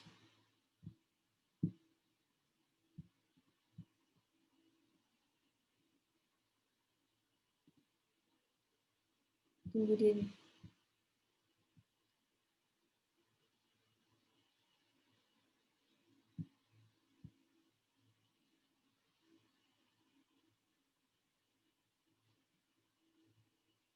Okay, ni edit elok-elok lah. Saya lupa 25 hingga 35. And then okay. Okay, faham? Dekat sini. Ni adalah fasa split test lah. Kita nak test juga audience. Kita boleh test banyak benda. Saya banyak sebenarnya fasa split testing ni banyak kita boleh buat. Sama ada pertama kita boleh split test in term of audience. Macam saya pernah buat satu produk fashion. Dia jual baju budak. Baju budak tu harga mahal lah dalam range harga 190 ke 200 lebih. Produk dia. Baju raya. Saya test juga, saya test dekat bandar-bandar yang orang kata orang loaded duduk lah. Macam Damansara. Contoh kalau dekat dekat Johor Nusajaya ke apa.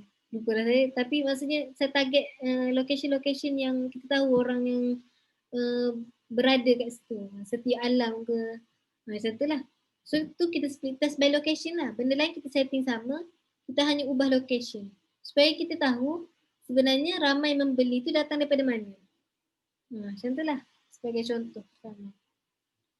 Okay. Macam mana nak cara baca data pula? Nanti akan keluar kat sini. Bila kita dah run lama, dia akan keluar kat sini. Berapa kita spend budget ni, cara baca dia, budget RM10 sehari.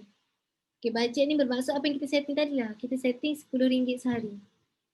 Result link click ni adalah contoh 10 link click sehari.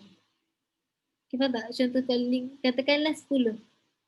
Berapa? Okay, amount spend ni Facebook yang akan tengoklah dia spend berapa. Kadang-kadang tak sampai pun RM10. Kadang RM9.50 ke ataupun macam tu lah. Dia tak akan, kadang-kadang adalah benda yang dia tak sampai RM10 sangat macam tu. Mungkinlah contohlah dia kata dia spend RM10 juga. Okay, kalau tadi kita dapat 10 link klik, cost per satu klik berapa? RM1 lah kan? So kita akan dapat cost per result ni RM1. Basically kita akan tengok berapa kita spend hari tu dan berapa cost per result. Reach berapalah, reach ni berapa yang dah sampai ke orang lah. Berapa, kita dah reach berapa ribu orang. Tapi kalau macam saya, data dekat sini dia tak signifikan sangat. Macam saya beritahu lah, link klik mungkin murah, 1000 orang. Tapi kita kena baca data yang betul-betul WhatsApp masuk. Andai kata, saya suka buat macam ni tau. Contoh saya tambah kat sini. Kejap. Okay, saya tambah satu slide. Saya nak explain. Okay, apa tadi?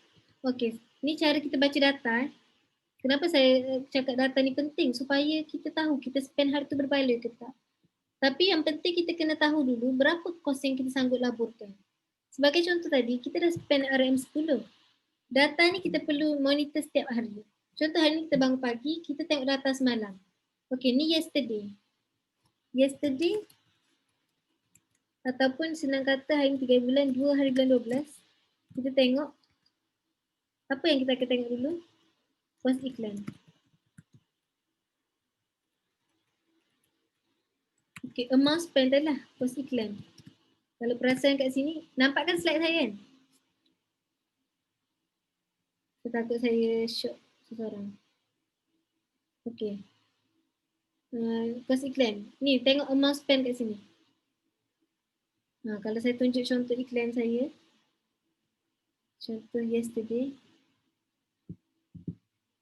Tak ada yesterday. Lama dah tak run. Contoh last month. Nampak tak spend berapa?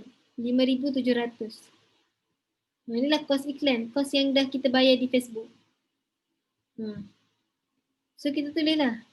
Kos iklan kita contohlah semalam kita spend RM10. Saya tak menjadikan link klik di Ads Manager tadi. Data di Ads Manager yang link klik tu bagi saya tak signifikan sangat lah. Kalau dia tulis 1,000 pun biar je lah 1,000. Tapi saya akan tengok berapa betul-betul yang masuk dekat WhatsApp kita. Andai kata lead lah, kita panggil lead ataupun WhatsApp masuk. WhatsApp. Sebab saya takut semua orang tak familiar dengan term lead tu kan. Okay, contoh andai kata lead yang masuk adalah 5. 5 sahaja yang betul-betul masuk dan berminat. Okay. Berapa kos per lead? Ni kos per lead belum kos per customer sebab dia belum kita close. Dia masih dalam status 5 ni status prospect.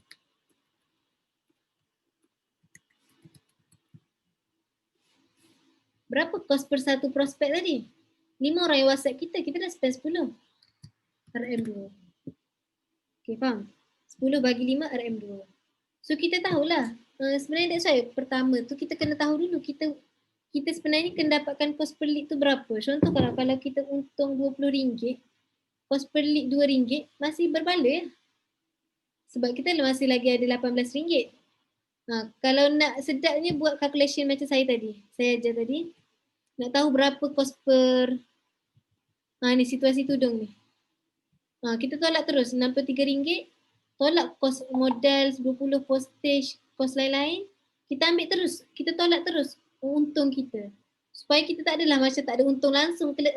Adalah macam reward untuk diri kita juga kan. So kita tolak terus untung kita. So kita tahu kos marketing RM23. Yang kita sanggup labur. Tapi kena tahu kos per lead ni baru. Kos per satu WhatsApp. Kos marketing yang tadi kita buat calculation tu adalah kos per satu close. Okay, bermaksud contohlah saya letak, faham tak closing rate ni apa? Tadi kan saya cerita closing rate ni adalah percentage. Bermaksud kalau kalau 5 yang masuk, kalau kita ni adalah macam mana 10%. Saya buat 10 dah senang. Supaya senang nak buat calculation. Okay, contohlah kalau kita punya closing rate 10%. Kalau closing rate kita 10%, calculation closing rate tadi saya dah bagi dah. Nanti boleh snap balik. Nak dapatkan closing rate, contoh 50 orang masuk, kita dapat close 25, bermaksud closing rate kita adalah 50% lah. Nak dapatkan berapa closing rate adalah berapa jumlah close per jumlah total prospek darab 100. Ni boleh snap kat sini supaya kiraan ni sangat penting supaya kita tahu kita punya iklan ni sukses ke tak. Okay. Boleh mungkin nanti boleh snap ke channel. Tak apa, nanti kita last kali kalau ada benda tak sempat boleh beritahu saya. Okay, contohlah kita dah tahu closing rate kita 10%. Bermaksud daripada 10 prospek tadi, kita close berapa? Kita close satu sajalah. Faham tak? Daripada 10 prospek kita hanya close satu. Berapa cost per customer? Okay, semua orang kena tahu beza cost per lead dengan cost per customer. Cost per customer dia akan mahal. Sedikit berbanding cost per lead. Kalau cost per lead RM1, mungkin kita akan cakap murah. Murah lah cost per lead RM1. Kau dapat seorang prospek dah RM1. Murah, memang murah. Tapi kita kena check. Kadang-kadang, okay, contoh cost per customer bermaksud RM10 kita labur, kita dapat satu customer, bermaksud cost per customer RM10. Okay, faham? Okay, contoh saya buat satu analogi lain. Kos iklan saya besarkan sikit lah supaya nampak. Contoh kos iklan RM100 kita spend. Lead WhatsApp yang masuk 10. 100 bagi 10, RM10 RM10. Kos per lead RM10. Contoh kos per lead RM10. Contohlah, closing rate kita 10%, bermaksud daripada 10, kita hanya close 1. Bermaksud cost per customer kita 100 bahagi 10. 100 bahagi 1 lah. RM100. Cost per customer ni contoh kita spend semalam RM100 tapi kita hanya dapat close 1. Bermaksud cost per customer kita RM100. Ini saya cerita dengan amount yang besar supaya nampak lah. Okay, kita nak tahu kita ni rugi ke tak. That's why kita kena buat calculation. Kalau cost per lead RM10, ada setengah orang mahal. Ada certain business murah. That's why macam kita buat calculation. Okay, saya bagi jumlah yang kecil balik supaya nampak. 10 RM1. Cost per customer RM10.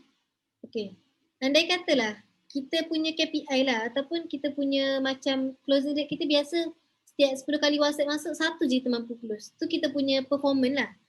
Memang performance kita jenis ratio 10:1. Kita tahu kita mampu close satu saja.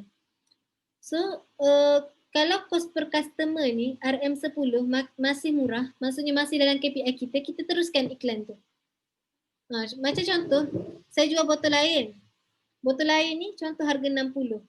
Saya tolak semua-semua, untung saya tolak kos lain-lain, saya ada 20 kos yang saya boleh laburkan. Okay, bermaksud RM20 tadi kan, saya cerita lepas tolak semua RM40 tadi. Bermaksud kalau saya dapat kos untuk satu customer close, saya dapat RM10, bermaksud saya masih untung RM10 lagi lah. Dekat botol air tu. Jelas ke? Nanti ada Q&A mungkin boleh tanya sikit. Macam tu lah kiraan. Sebab saya tak boleh nak cakap ni mahal ke tak, dia bergantung pada bisnes. Kalau margin kita besar. Sebab kadang-kadang orang margin besar, dia rasa macam mahal lah. Kalau kita sebenarnya dia bergantung pada margin kita. Ni cara calculation dia lah. Kita kena tahu calculation macam ni dulu supaya kita tahu iklan kita mahal ke tak. That's why kita kena buat daily report lah. Daily report ni hari-hari kita buat berapa kos iklan, berapa CPL kita. Ni daily report lah, buat dalam Google Sheet ke supaya kita nampak pattern kita ni macam mana. Okay, contohlah kita dapat kos per lead ni murah dah 1%. RM1. Tapi kita closing rate ni kita rendah. Apa yang kita perlu buat? Bermaksud iklan kita tu dia ada dua kemungkinan. Iklan kita tu dah okey, gambar okey, copywriting okey, tapi kita tak mampu nak close. Kenapa kita tak mampu nak close? Dia ada dua kemungkinan.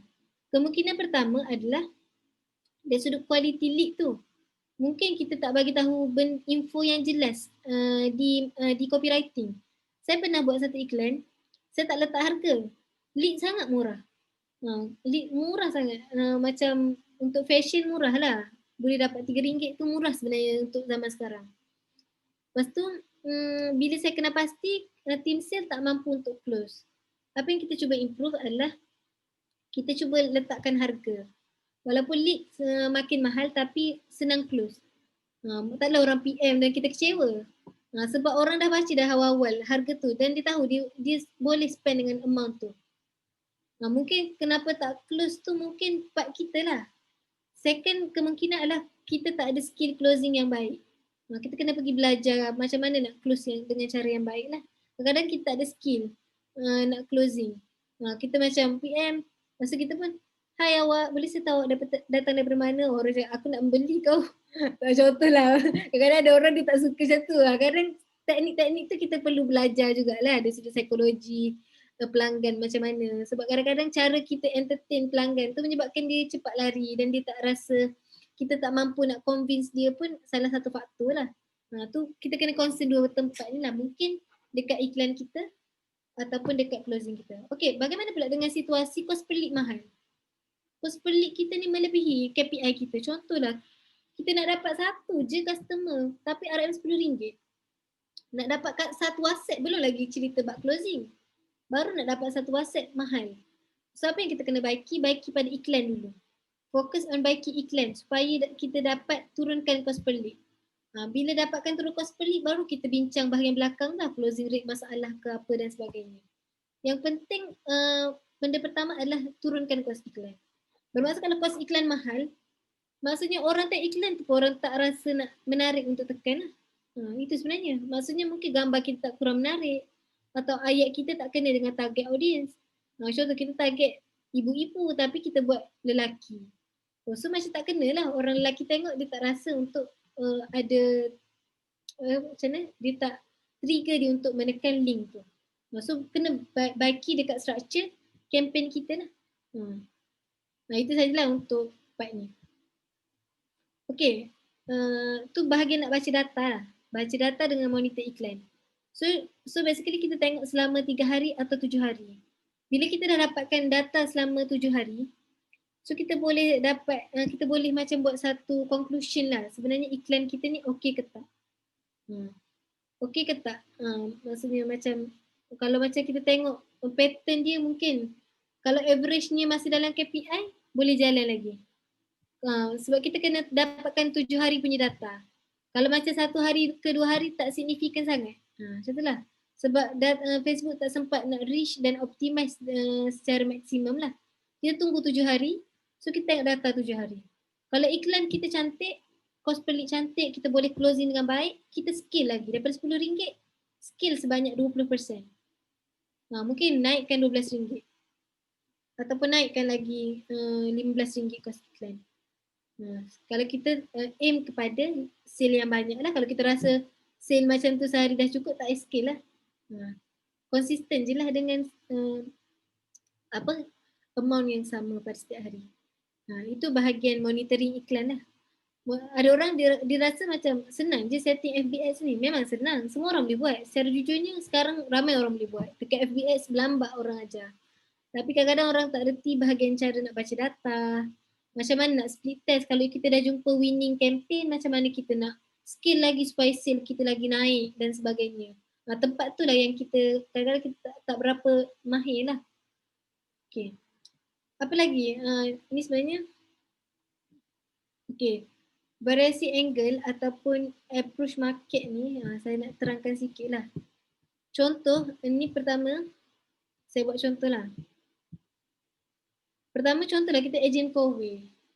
Ni sebenarnya sepatutnya ada pada awal penerangan lah. Tapi saya sengaja letak kat belakang supaya saya tak nak orang tak jelas dekat sini. Macam tu lah. So saya sengaja letak kat belakang. Sepatutnya saya terangkan dekat awal. Okay, contohlah anda jual sebagai agent Coway. Dalam agent Coway banyak sangat produk dia kan. Ada tilam, ada penapis air, ada air filter dan sebagainya. So sebelum kita nak buat iklan, kita kena tahu dulu kita nak jual apa. Kan kita nak restructure, kita nak structure dulu campaign kita. Sebelum kita run tadi, kita kena kenal pasti dulu produk apa, target market macam mana dan sebagainya lah. So first kita kena tahu, contoh kita nak fokus penapis air. Nak jual apa? Tanya dulu. Okay, penapis air. So kita nak target kepada siapa? Mak-mak ke? Okay, ni adalah yang bawah ni adalah macam ni sebenarnya.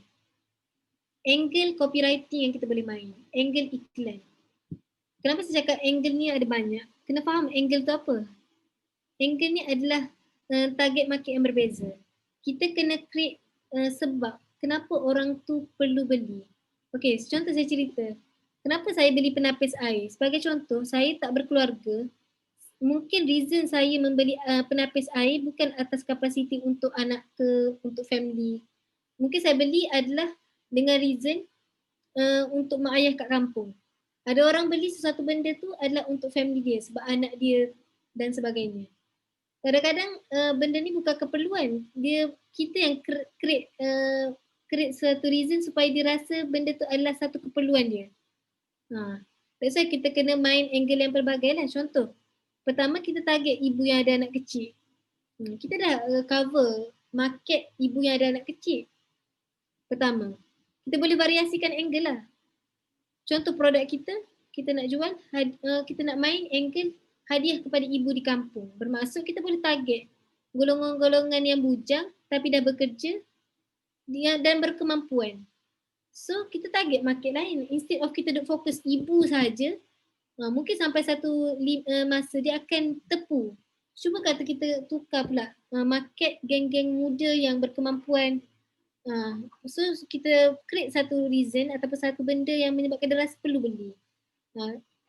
That's why dalam bisnes kita kena create angle yang pelbagai supaya kita boleh variasikan iklan kita. Contohlah kalau kita jual tudung, kita boleh create orang beli tudung sebab untuk pergi sekolah, mengajar, kalau cikgu. Ada orang dia beli tudung untuk jadi bridesmaid. Contohlah, kalau orang menjual sekarang ni baju kurung, macam mana kita nak trigger dia supaya dia rasa dia perlu beli baju kurung? Kalau kita biasa sekarang orang perempuan, dia tak ada trigger point nak beli baju kurung kalau tak raya. Tu kalau saya lah. Kalau orang lain saya tak pasti. Mungkin orang lain beli. Kalau macam saya, mungkin saya tak beli. Tapi macam mana kita nak suruh orang-orang macam saya ni ada ataupun kita nak create reason ataupun kita nak target market yang berbeza. Sebab kalau sebelum ni orang beli baju kita sebab nak raya, kalau musim bukan raya ni macam mana kita nak target dia pula? Mungkin kita kena create satu lagi angle ataupun target market which is geng-geng nak jadi bridesmaid yang belum ada baju bridesmaid. Contoh. Maksud kita main angle yang macam tu pula. Kita target market yang belum kita target lagi. Maksud tu, that's why variasi angle ni sangat penting untuk membantu kita split test lah. Kadang-kadang contoh kita listkan macam ni kan, contoh orang Kowe. Ada orang dia cerita pasal ibu yang ada anak kecil. Ibu yang ada anak kecil nak menyusu anak, nak buat susu anak malam-malam. Duk main cerita yang tu je. Dia belum target market geng-geng bujang tapi berkemampuan. So kita boleh main cerita. Nak bagi hadiah kat ibu kat kampung, kat parents kat kampung. Boleh main target macam tu. So maksudnya kita boleh pergi luas lah bisnes kita. Kita boleh tabur dekat banyak market. Kalau kita duduk sentuh satu angle sahaja, kita kecil je lah. Kita cover satu group sahaja. So that's why kita kena variasikan supaya kalau dalam populasi yang besar tu kita cover banyak group market. Yang ketiga, contoh kalau kita jual air filter, budak universiti supaya tak ganggu study. Lepas tu contoh kalau company yang ada ramai staff, masjid atau rumah ibadah, kita main angle yang berbeza. Contoh kalau kita jual apa? Ikutlah jual jual kopiah. Ada orang nak target individu pakai, ada orang nak target bilal-bilal masjid pakai. So macam tu lah, berbeza lah. Bila kita boleh create ataupun kita boleh plan angle-angle yang kita nak main dalam sesuatu iklan, so satu kita boleh scale budget tu, kita boleh split test lah. Sebenarnya kalau contoh kita create macam ni banyak-banyak, kita boleh tahu sebenarnya ramai di mana yang perform. Contoh kita tahu macam kalau main angle beli hadiah ibu kat kampung ni okey juga. So kita boleh spend cost iklan banyak kat situ lah instead of dekat lain-lain. Dekat lain mungkin boleh slow down kan sikit. Lepas tu tadilah macam saya bagi tahu sebelum kita setting iklan kita kena pasti umur, gender, lokasi mana kita nak main. Lepas tu offer apa yang kita nak tawarkan lah. Itu kita kena tahu lah. Contoh offer ni, contoh kalau sekarang orang buat promosi and sale. Kalau kita contoh beli 4 helai percuma 1. So kita kena tahu offer apa yang kita kena buat. Kenapa saya cakap benda ni penting?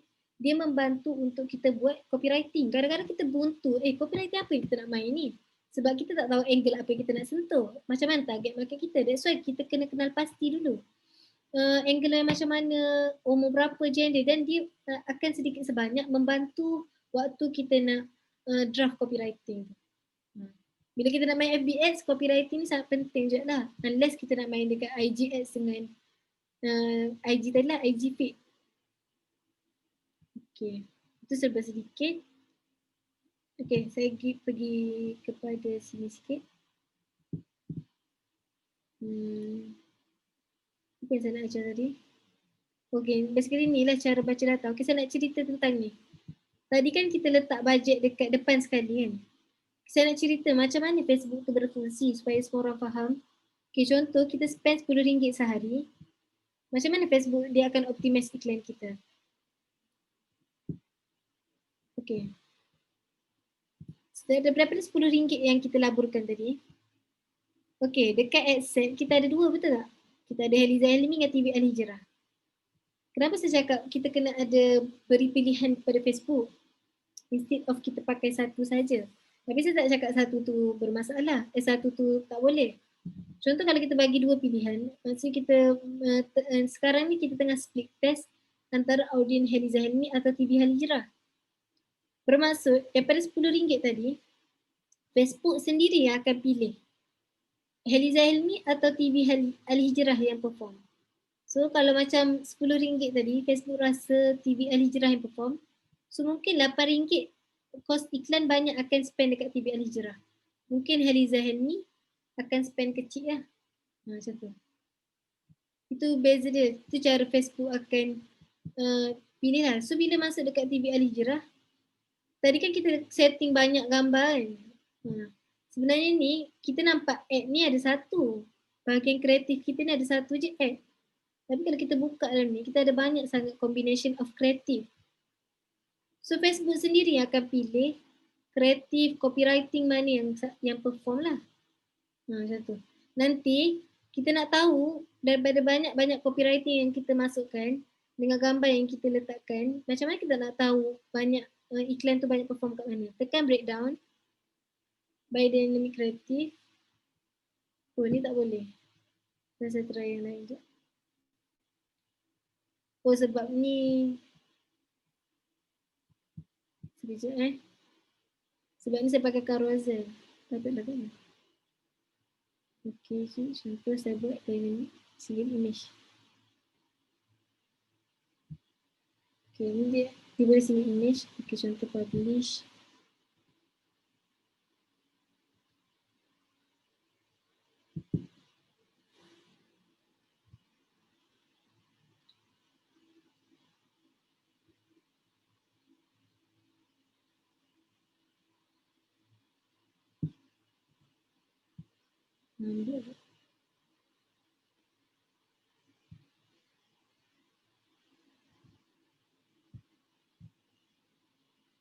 Sorry, internet saya slow.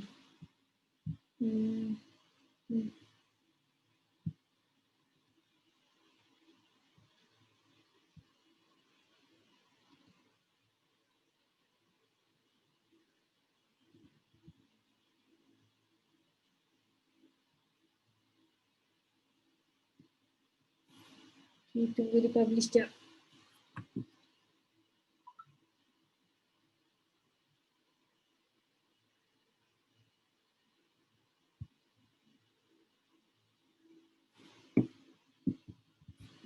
Nampak?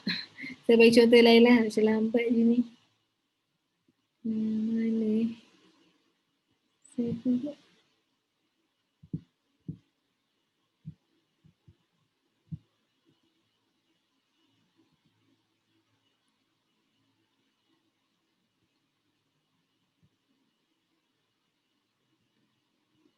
Okay ni. Tadi kan kita masukkan gambar banyak, copywriting banyak kan. So macam mana kita nak tahu gambar tu perform ke tak? Macam kita nak tahu copywriting mana yang perform, gambar mana yang perform. So mula-mula kita tekan dekat campaign, pergi dekat ads. Lepas tu tekan ni, breakdown, dynamic creative element, contoh image. Okay, so saya letak banyak sangat image kan contoh tadi. So saya boleh tahulah sebenarnya dekat video ni yang banyak orang purchase. Satulah kita nak tahulah. Kita nak bedah balik. Daripada 10 gambar yang kita masukkan tu, sebenarnya ramai orang tekan link klik kat mana. Banyak. Lepas tu kita boleh juga split test, breakdown by, contoh kita clear dulu. Kita breakdown by text. Text ni copywriting lah. Contoh saya sediakan 1, 2, 3. Text mana lah yang perform. So kita tahu dekat sini. Text ni yang ramai orang purchase. Tu cara kita nak breakdown lah. Breakdown by text ataupun by image. Tu cara kita nak tengok. Bila kita guna dynamic kreatif kan kita masuk sekali 10 gambar. 10 gambar, 5 copywriting. So kita nak tahu macam mana yang mana satu perform. Itulah cara dia. Breakdown dekat text. Sekali itu sahaja kot daripada saya. So mungkin saya recap sikit kot sebelum saya tutup. Adalah pertama tadilah mindset kan. Saya recap secara general je lah.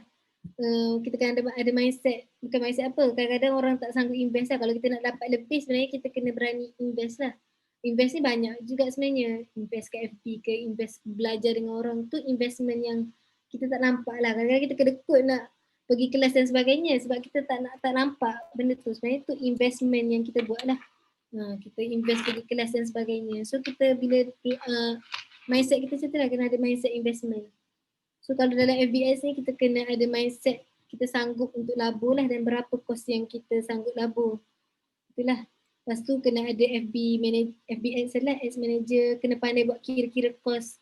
Tadi saya dah terang. Saya rasa beberapa kali saya ulang pasal kira-kira kos ni. Contoh agent Coway dan sebagainya lah. Produk yang tak boleh diiklankan ni sangat kita kena tahulah supaya kalau kita brand kita tak sakit hati.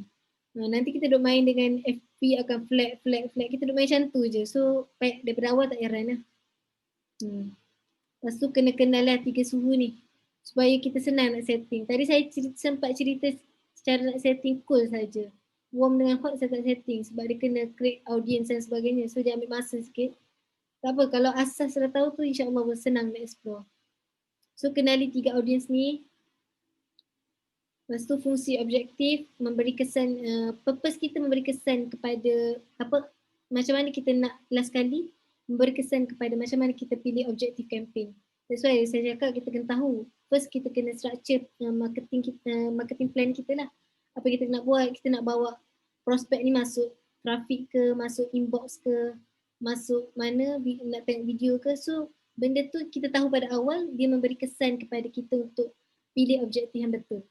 Kalau kita tak draft benda tu, kita sendiri blur. Kita start bila kita buka Ads Manager dan sebagainya. That's why first kita kena rangka plan dulu. Apa yang kita nak buat. Okay, dan bila kita rangka plan, memudahkanlah kita nak setting audience dan sebagainya lah. Yang ni saya cerita tadi, variasi angle market. Supaya kita boleh dapat counter banyak market lah. Banyak segmen dalam populasi kita lah. Populasi orang main Facebook ni. Okay, ni kira-kira tadi yang saya buat. Ni adalah report daily yang kita kena buat dalam Google Sheet lah supaya kita nampak. Kos iklan 2012, berapa kita labur kos iklan, berapa WhatsApp masuk, berapa kos pelik. Kita buat benda ni supaya kita nampak macam mana kita punya level lah. Kita bermasalah dekat mana. Okay, basically itu sahaja. Daripada saya serahkan kepada MC lah kot.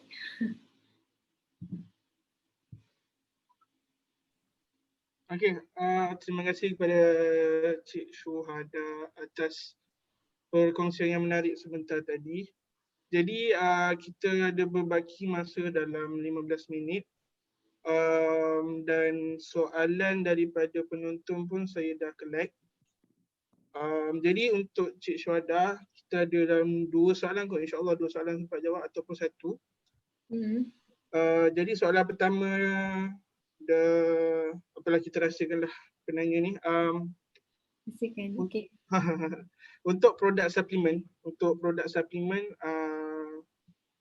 setengah produk suplemen tu memang dah di-registered under KKM. Jadi untuk kita iklankan dekat FBS ni, adakah semua suplemen tidak dibenarkan ataupun bagaimana FBS tu boleh maknanya kita FBS ni bagi lepas untuk setengah suplemen yang dah didaftar, diregister. Adakah memang tak boleh langsung ataupun ada prosedur lain untuk dapat lepas untuk dipromote?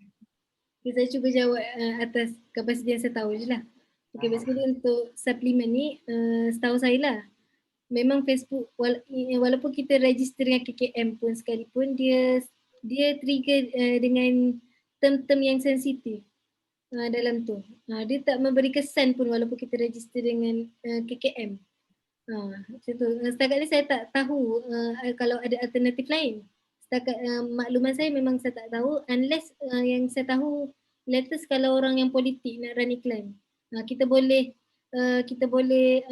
upload kita punya NGO, kita boleh upload kita punya sertifikat ke dan sebagainya lah yang nak bagi tahu yang nak declare kita ni adalah manusia yang betul lah. Lepas tu kita berdaftar dan sebagainya. Kalau politik punya ni boleh. Itu saya tahu. Kalau macam untuk part ni saya tak masa setakat ni saya tak ada info lah tentang tu. Setahu saya sebab kenapa Facebook flag tu antara bukan walaupun kita register tak memberi kesan, yang saya pasti adalah term-term yang sensitif lah. Even saya punya klien, kita orang sendiri submit form, kita orang saya ada run NGO, submit Facebook minta sertifikat betul ke berdaftar dengan ROS so kita submit semua form apa yang di request lah. Tapi kami still terima iklan disapprove dan sebagainya atas kapasiti dikata melanggar polisi Facebook. Walaupun kita dah Facebook dah maklum yang kita ni adalah satu pertubuhan yang berdaftar. Apa yang menjadi memberi kesan adalah sebab mungkin term-term yang kita guna dalam term-term yang kita guna dalam copywriting tadilah. That's why saya taklah cakap totally tak boleh. Cuma saya cerita dah risiko dia besar lah. Boleh nak run. Mungkin kurangkan teks tapi lebih banyak konten di video. Sebab kadang-kadang tapi konten video tu kena jaga juga lah. Kadang-kadang nampak macam nampak part body tu pun dia sensitif juga. Macam tu. Itu sajalah. Okay, untuk soalan yang kedua. Okay, lepas kita launch kita punya ads dekat Facebook, biasanya berapa lama masa untuk kita dapat feedback and engagement daripada kita punya target market lepas kita launch FB Ads? Biasa macam dia bergantung pada kita spend lah. Kalau macam sebenarnya lah dia banyak bukan banyak masalah, maksudnya banyak pandangan lah. Kalau macam saya jenis macam ni. Kalau kita spend besar, sebenarnya kalau kita dah spend 100 ke 200 tu kita dah boleh nampak result lah. Tapi action yang kita nak buat tu depends on kita, sama ada kita, contoh kita tengok lepas kita spend dah 200, kita tengok iklan tu tak berbaloi, sama ada kita nak off terus atau kita slow down ke iklan, budget tu. Tu pertama saya tengok macam kalau saya dah reach 200 itu saya punya KPI lah, saya akan buat apa-apa action. Second, kalau situasi kita yang spend kecil ni, nasihat saya macam tunggulah dalam 7 hari lah. Sebab kita contoh spend RM10, hari ketiga kita dah nak judge macam terlalu cepat lah. So kita bagi peluang dekat Facebook untuk optimize tu. Mungkin seminggu macam tu. Okay. Maknanya dalam bergantung pada berapa banyak kita laburkan lah baru kita boleh dapat tahu berapa tempoh. Betul, kalau kita labur besar cepatlah result kita dapat. Kadang-kadang orang labur besar ni dia Facebook cepatlah push. Kalau kita labur kecil ni dia ambil masa sikit lah. Okay. Satu lagi soalan terakhir lah. Boleh. Saya tak sure Cik Syuhada dah cover ke belum.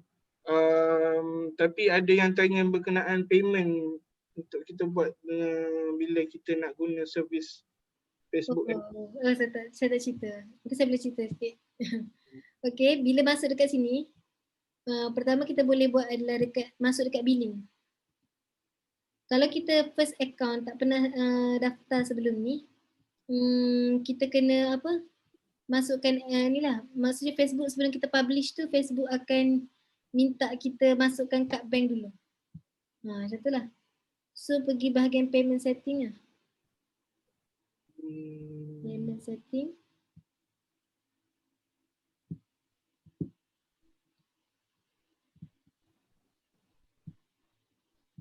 Nanti boleh masukkan masukkan add payment method ni kat sini. Masukkan kad bank lah. Masukkan kad bank kat situ. So dia akan deduct daripada account bank kita. Macam tu lah. Mungkin nasihat saya lah untuk first ni letak account bank yang jarang kita guna ke. Supaya kita macam boleh je guna account bank biasa pun, tapi maksudnya kita kadang-kadang orang risau kan, duit tolak kan. Tapi biasanya tak ada isu sangat pun. Maksudnya kita boleh baca je data kat sini. Kita boleh baca je data kat sini berapa dah iklan Facebook dah charge. Contoh kalau kita rasa tak kena di charge, kita boleh je tanya support. Macam ni dia contoh kan, November 14 hari bulan dia dah charge RM500. November 19 dah charge 500. Macam tu lah. Kat sini kita boleh baca lah. Sekali dekat payment setting lah, sebab kalau kita tak pernah setting, Facebook tak, maksudnya kalau kita tak update payment, saya pun nak bagi tahu, kalau kita tak update payment method, Facebook tak bagi kita publish iklan lah. Maksudnya Facebook akan suruh kita settle downkan dulu bahagian payment tu, baru kita boleh publish.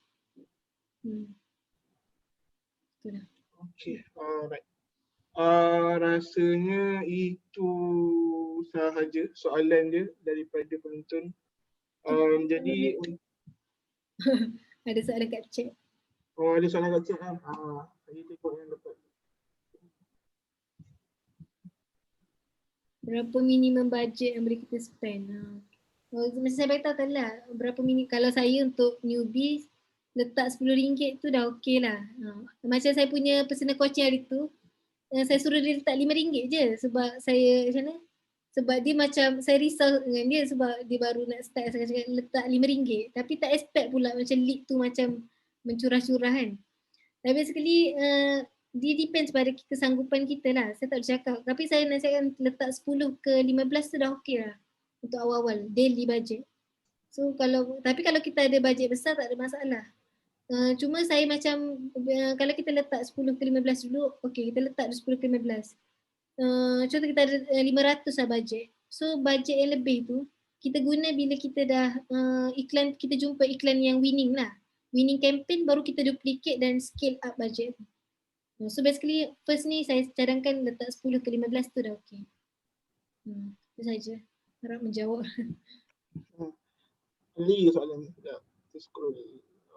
Okay. Okay, tak ada dah. Okay, jadi soalan dari penonton pun dah terjawab. Cik Syuhada pun dah rumuskan balik. Jadi saya ulang baliklah. Ataupun saya rumuskan balik apa yang kita boleh dapat daripada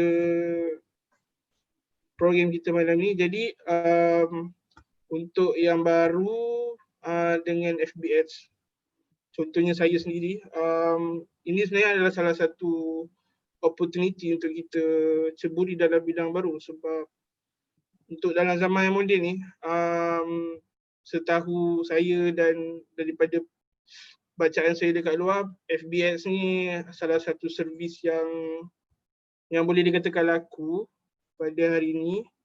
Jadi untuk kita grab peluang ni untuk belajar dan mahir macam Cik Syuhada, tu salah satu opportunity yang baiklah untuk kita. Dan sebagai student pun, ini peluang untuk kita belajar benda baru, bidang baru. Lebih lagi untuk pelajar yang berhasrat untuk kembangkan bisnes dan yang sedang cari jalan, cari cara untuk kembangkan bisnes mereka. Ini adalah salah satu kaedah yang boleh dipraktikkan. Jadi sebab itulah korang kena join program Anchor ni, sebab inilah antara input yang kita cuba berikan kepada pelajar, yang mana input-input ni sangat berguna lah untuk mereka yang minat dalam bidang bisnes, yang minat dalam bidang baru dan cuba untuk explore perkara-perkara baru. Jadi semoga semua yang hadir malam ni dapat ambil sedikit sebanyak pengajaran ilmu daripada Cik Syuhada. Terima kasih Cik Syuhada kerana sudi luangkan masa untuk berkongsi tentang FBX. InsyaAllah kami akan cuba praktikkan dengan baik. Dan sampai di sini saja, jangan lupa untuk pergi ke laman website Enka untuk tahu lebih lanjut lagi tentang program-program yang akan datang, seperti program marketing di Instagram pada hari Sabtu ni, insyaAllah. Jadi saya Amir Zarif, mohon maaf sekiranya ada terlanjur bahasa, ada kekurangan dari saya sendiri, saya minta maaf. Jadi itu saja dari kami. Semoga semuanya baik-baik, stay safe, stay healthy. Assalamualaikum dan selamat malam.